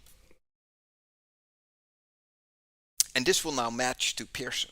And I can do the same thing here. I can also say peer, I can say p, and I would say can, right? So it does not force the user to put in the whole method name, because it's a partial match, right? So let's see if this works as intended, right? So you can see that when I input pair, it will know that the first method was selected. When I input a p, then the first method was selected, and when I input can, the third method was selected, right? So because of the partial match, you can have like longer names for the supported methods, and you can actually, I think we can actually make this still a little bit shorter, by saying, by leveraging the fact that we can have default parameters. So I can say method is C Pearson Spearman Kendall, and then I can actually do pmatch.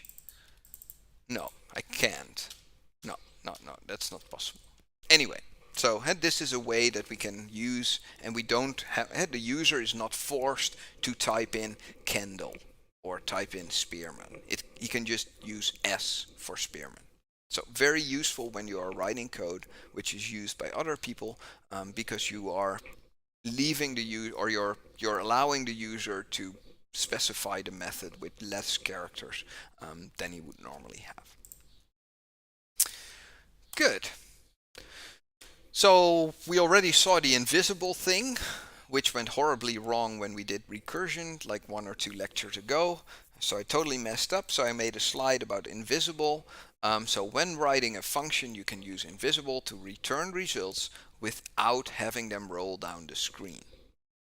And I made it like this, so I'm going to say example is a function of x, and I'm just going to repeat this thing 1,000,000 times, and by putting invisible around it, I can say example 1, and it will not run 1,000,000 times 1 across my screen.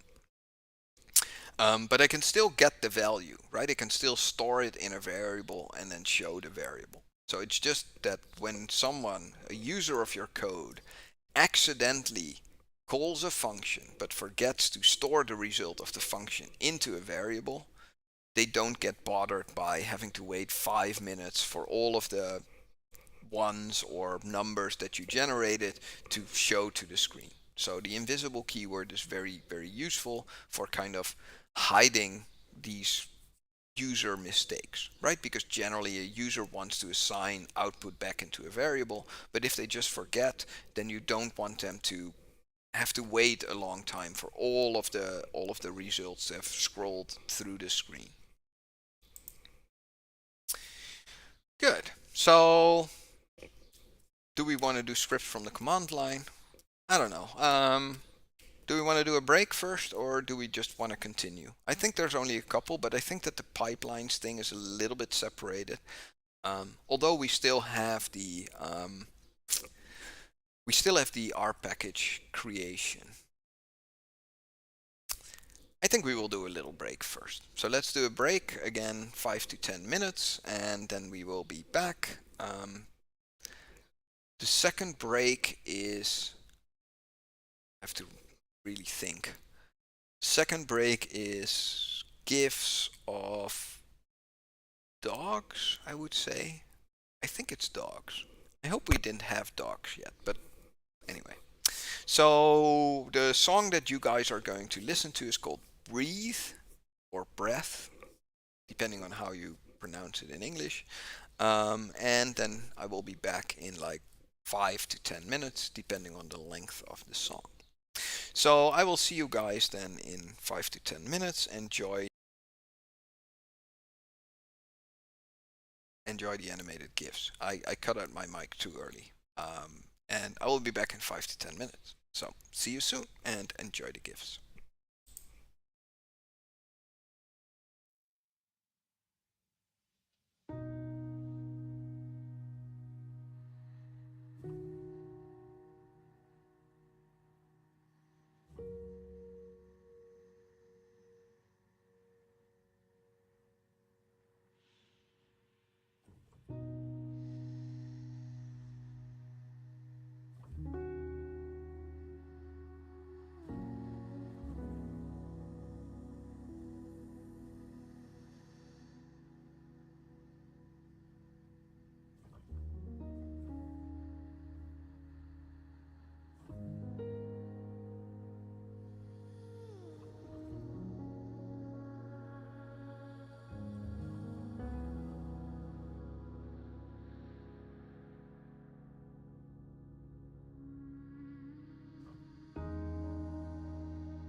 Alright, I'm back.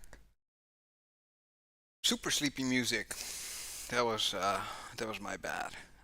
So we had some discussion in chat about how to accurately measure time, and actually R can measure time pretty accurately. I think with even millisecond or even more accuracy. It's just that you have several time functions that can do this, and the one that we used, let me actually open up the notepad, right? So here we use system.time, um, but let me see. Yeah, because there are a couple more that you can use.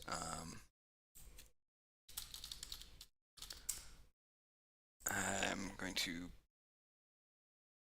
go and look. Proc time. So proc time is the one which has the highest accuracy. So if you want to measure CPU time taken, right? Not time in the sense of how much time in milliseconds something takes, but time for the CPU, right? Because sometimes you wait for an hour, but the time that R actually takes is less than that. Or if you're doing something multi-core, then you can wait for 15 seconds, but the CPU is actually spending like a minute, right? Because you have 4 cores running on the analysis. And in the end, you only want to know how much time the CPU spent on things and not so much how much time you had to wait for something. So there's proc.time for that. So that's, you can do something like, still need to be a vector without quotation marks. I figured it out. Okay, good, good, good. Because normally when I measure time, right, you can do it using this system.time command, but the same thing would be to say proc.time, right? And so this is my start time.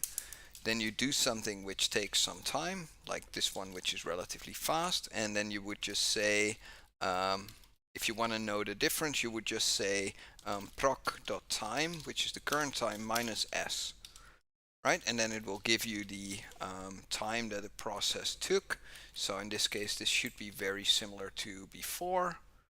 And then, well, 4.3 seconds, because I didn't paste in the enter, right? So if I would paste in the enter, then it would directly do this.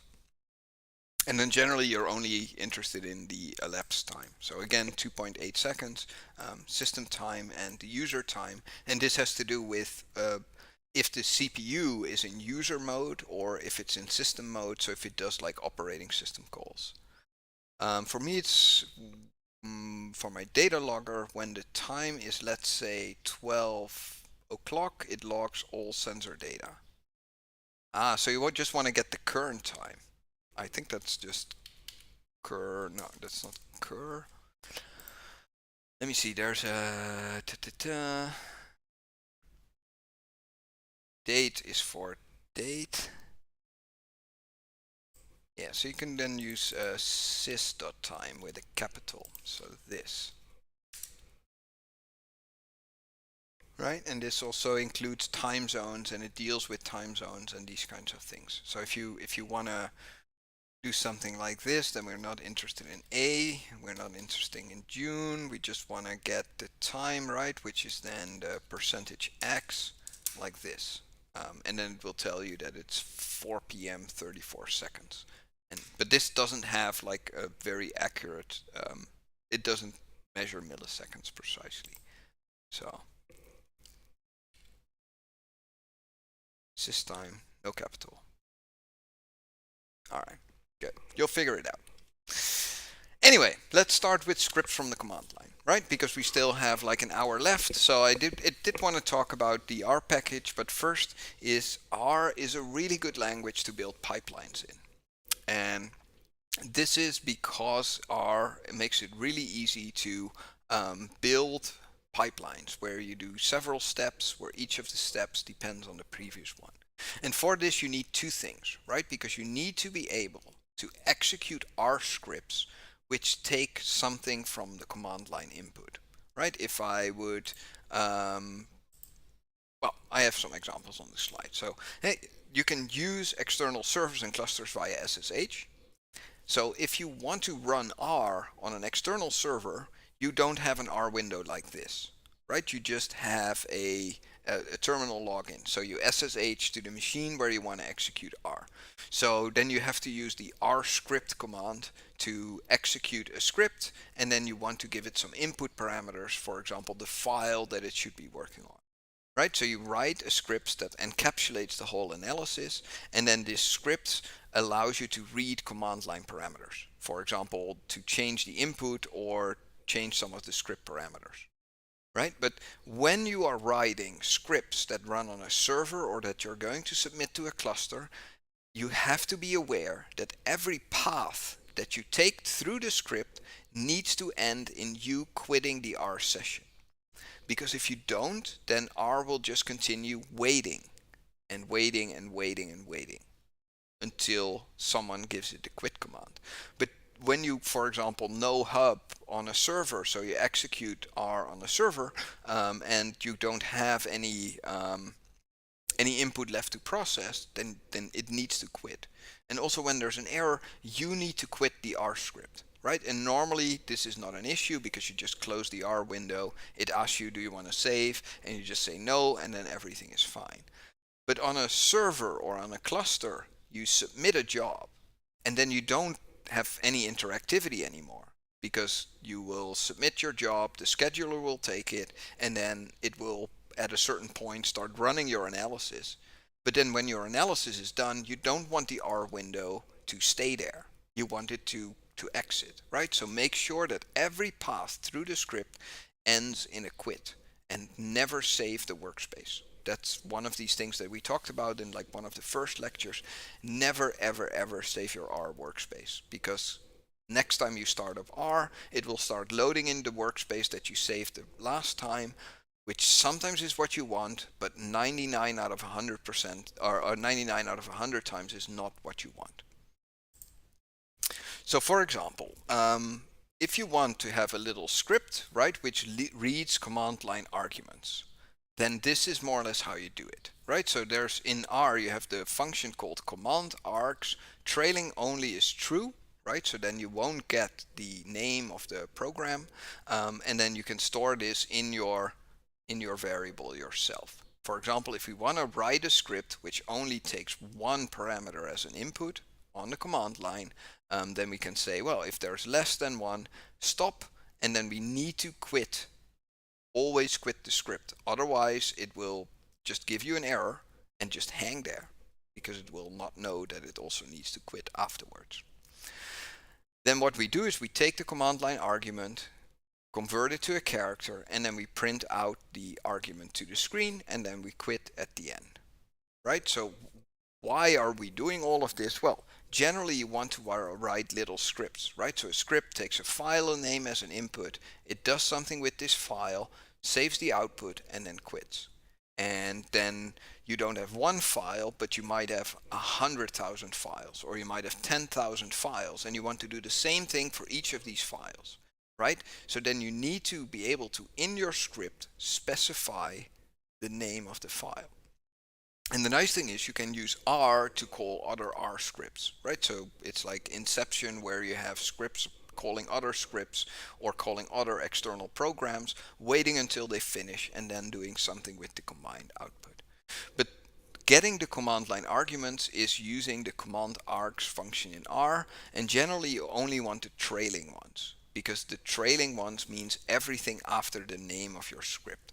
So you open up a terminal, you move to where you stored your script using the cd function, and then you execute your script by saying rscript myscript.r, and then you give it an argument. Right, so I did the little script that is here, so I typed that in, and then I went to this position where I had saved it, so I say cd d drive github, that's where I save my script, and then I say rscript myscript.r something. Right, and now something is the thing that I input to the script, so I can just give it via the command line. I could have typed rscript myscript.r anything, or rscript my r, and the trailing only means that I only get the something, and I don't get the myscript.r, because generally the name of the script is the first command line parameter. So we just execute the script, right? So why is this very useful? Well, you can combine this when you want to execute external programs and build pipelines, right? So you can build pipelines composed of many different programs. If you think about the analysis of next generation sequencing data, then there's a lot of steps that we need to go through, right? We get reads which come out of a sequencer. Then the first step is to cut off the trailing ends, so the ends of the reads which have very bad quality, because the more base pairs a sequencer reads, the worse the quality becomes, and we want to have a single cutoff saying that, well, when you are this uncertain, we don't want to have the rest of the letters because we don't trust the rest of the letters. So after you've done that, after you've trimmed the reads, then the next step is to align them to a reference genome. After aligning them to the reference genome, you generally want to do an indexing step, and then you want to get some statistics. And then after you get the statistics, you want to call, for example, some SNPs on your sequencing data, right? So all of these steps can be implemented in a single R script, which then calls out to external programs to do the individual data analysis.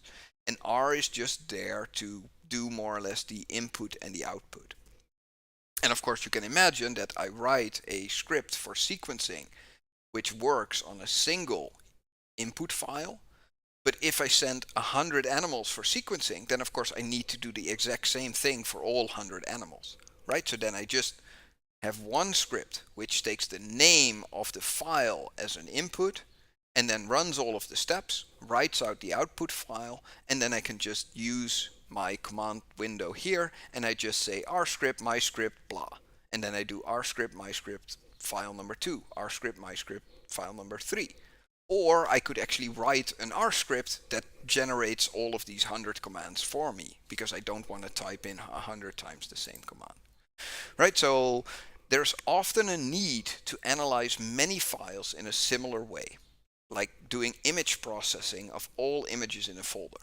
Right? When I have an image which is a photograph of cells and I want to count how many cells there are, then I can use some software to do that. But I generally don't have one photo from a microscope. I generally have hundreds of photos from a microscope over time. And I want to know not for a single image how many files there are, but I want to know that for all of them, right? So that is when I start writing a script, and the script as an input takes the photo which it needs to analyze, and then I write another script which calls the script which takes the name of, and which then generates this 100 commands for me, or 200 commands, right? And this is because many analyses are not available in R, but only as like command line tools. So if you think about BLAST, where you take a sequence and you find compatible sequences in a reference genome, the variant effect predictor, where you look at SNPs and you give them and if you think about ImageJ, which is an image manipulation program, and there are many other tools which are not available in R. But you can use all of these tools from R. So how do you now execute an external program? You write your own execute function, right? Because you have the system function in R. So system is just doing a system call. So it takes as an input a command which you want to execute. So let's just do an example of this. So I can do system, right? And now I want to, for example, do a dir command, right? Because dir is a command in Windows. Windows understands this command, and then it gives me just all of the files which are in my directory. Right? So this is executing the external command and then giving me back the output. I can also store it, and then I have to say intern is true, I think, to do this, right? And now I have a list of all of the files on my hard drive. I could have used the dir function that is built into R as well, but I can also use the function which is provided by the operating system, right? So I could also do a command which is different, right? I can do a command which is, for example, blast n, right? I don't know if I've BLAST and installed on my computer, but if I had BLAST and installed on my computer, then something like this would call BLAST. And indeed, I have it installed, right? So I have BLAST and installed, and then it gives me an error, say I did not provide the database or the sequences, right? Because I didn't do that. But I can just give it a string, and then it will give this string to the operating system, and then the operating system is going to execute it. Right, so there are a couple parameters, and that's why I generally write my own little execute function, which looks like this. So it takes x, which is the command that I want to execute. And then it says intern is false, quit on error is true, right? Because I want to quit when there's an error generally. What I do is I cut, so I make sure that my little execute function always gives me 4 dashes and then the command it's going to execute. It will then execute the command using the specified intern parameter.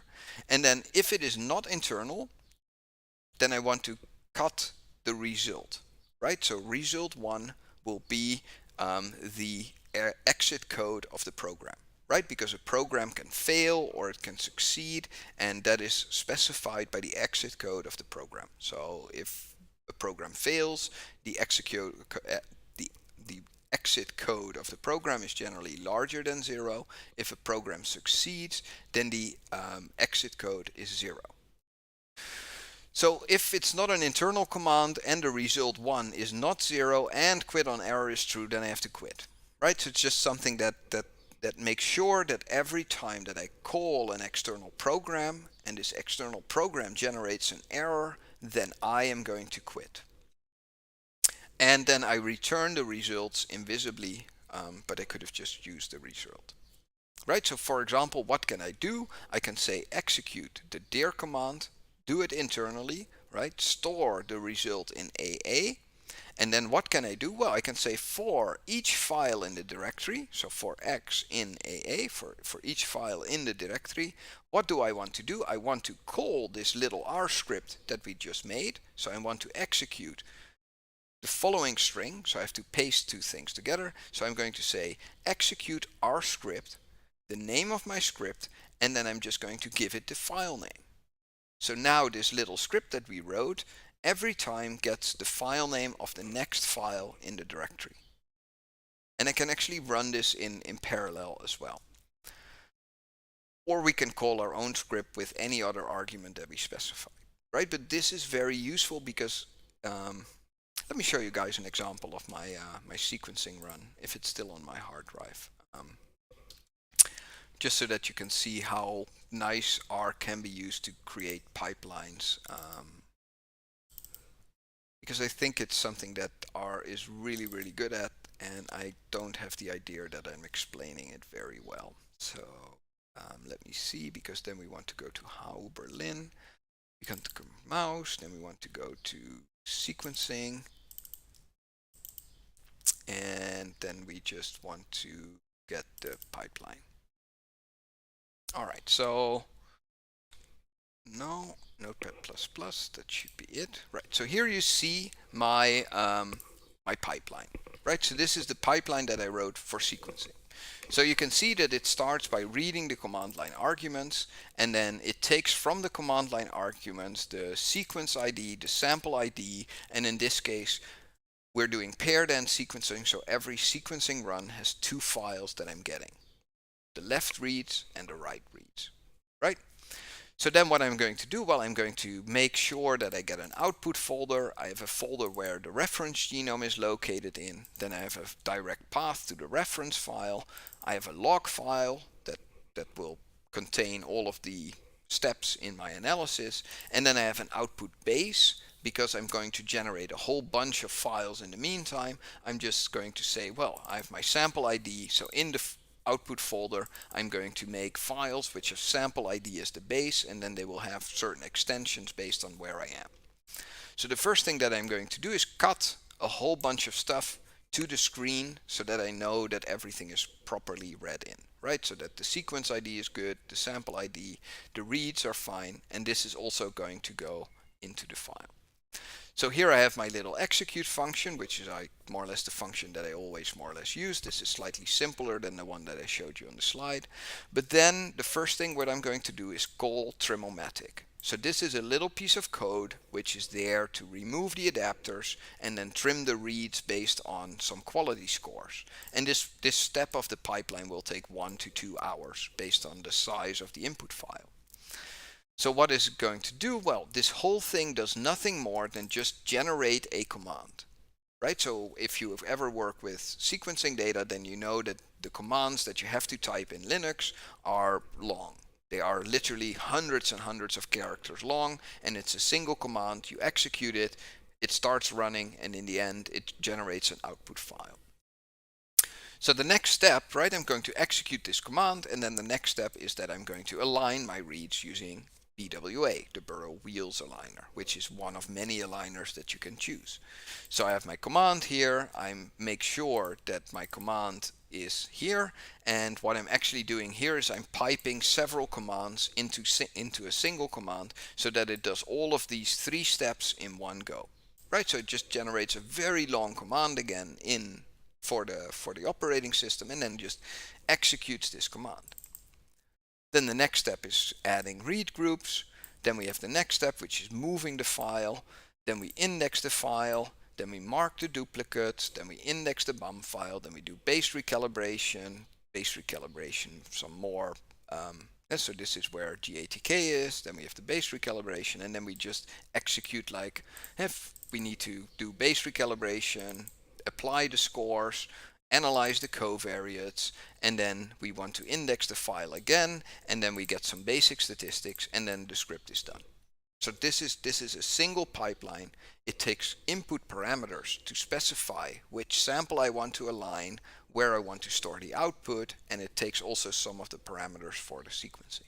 So it's a relatively long script with 145 lines of code, and it will call around 10 external tools in order and only call the next tool when the previous step finished successfully, right? Because every time that a tool fails, because there might be all kinds of reasons why a tool fails, then it will just stop executing at that point. And the nice thing is it will also check if the output files are already there and skip that step.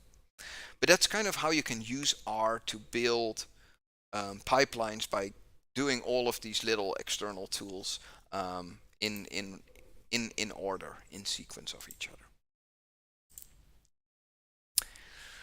Good. So then this is more or less the end of the lecture. I told you guys about generalized linear models. Generalized linear models we use when the response variable is not a continuous variable, right? It's not a normal distribution, or it's counted data or percentages instead of having a continuous variable. I told you about the long versus the wide format. I told you about some common idioms, right? So how do we split a string? I showed you guys that you can make your code run 30 times faster by pre-allocating your result matrix, right? So instead of row binding 100,000 times, it is much better to just generate an empty matrix up front and then put the data in at the positions where it needs to be. I also showed you how to execute scripts from the command line, right, using the R script command, then give it the name of the script, and then you can provide additional input parameters to tell the script where to load its data file, which image it should analyze, or which sequencing file it should start aligning. And I also told you guys that you can use R to write pipelines which execute external programs like BLAST or VEP or ImageJ or whatever program that you can install in Windows or on Linux. You can execute this program on the command line via R as well, and you can also get the output from this program back into R by using the intern is true versus intern is false. Good, so I have prepared a whole presentation as well about how to build an R package, and I think that I'm not going to do that today. I've already been talking for almost 2.5 hours, which is not the allocated time, but it is relatively warm. It's relatively humid. I'm sweating. I think many people have already fell asleep, which is perfectly fine. But for today, I'm done, and the how to build an R package we will probably do next week from Rotterdam. So if I have good internet on the see, that's what you get when you stream for 2.5 hours. So when I have enough internet next week on the conference, then I will show you guys how to build an R package, and otherwise we will do that the week after. Unfortunately, I haven't gotten any requests from viewers or students yet to analyze one of their data sets. So again, I want to make a call and say to you guys, if you have a data set and you want me to look at it and make a lecture about it, let me know as soon as possible. Last year we did the fishy data analysis, which was data from the Baggersee project, which was really fun. And if you have a data set and you want me to look at it, you want me to make a little presentation about it, then let me know as soon as possible. Because then I can still spend some time on making a really beautiful presentation for you guys. Otherwise, I will pick. And if I'm going to pick, then it's going to be on the exam. And if you give me a data set, or if you guys want to know very specific things, like say, oh, I want to know about interwoven loop designs in microarrays, or I am doing mathematics, right? And I want to know how I can implement mathematical functions in R, because I'm not good at translating math into R code. Or you are from political sciences and you want to analyze voting behavior or whatever, right? Like I don't care. If you have a really interesting data set or something that interests you, then feel free to send it to me, and then I can make a short lecture. It will probably be like a 1.5 hour lecture, and then we can do that after I get back from Rotterdam. Good, so that was it for today. This is what we are going to do next week, so I'm just gonna keep that. So I'm just gonna very quickly scroll to the end because that's where the question slide is. All right, that was too fast. All right, so here we are, question slide. So if there's any questions, please let me know, and feel free to send me an email if you have a data set that you want me to look at and tell you some things about how I would analyze it, and that would be awesome. So for me, for now, thank you guys for joining. Thank you guys for watching, for the chats, for the compliment. And thank you guys for the questions. Like Optimistic Card, thank you for like the compliment about my speaking English and the way that I deliver information. I really like, thanks. That just made my day. And yeah, for me that's it. So see you guys next time. And next time we will be on the conference, and I will tell you guys how to do an R package. That will take like an hour and a half, so it will be a very short lecture. And then the week after, we will have a data set lecture where I'm analyzing one of your data sets or one of your suggestions. And then we will have the overview. Then we will have 1 or 2 weeks off, and then it will be the exam. So I hope everyone is able to register for the exam, and if not, then I have to start calling the Prüfungsbüro anyway. So I'm gonna put it on my agenda to start calling the Prüfungsbüro as well, and then I will directly ask why some people are not able to register. Good, but for me, for this time, thank you guys for watching. It's always fun having you guys here. It's always fun streaming. And please feel free to like the stream. It really helps out a lot. And of course, subscribe to the channel if you're not yet subscribed. And I will see you guys next time. So thank you for your time, and see you next week. Same Well, not same place, but same time.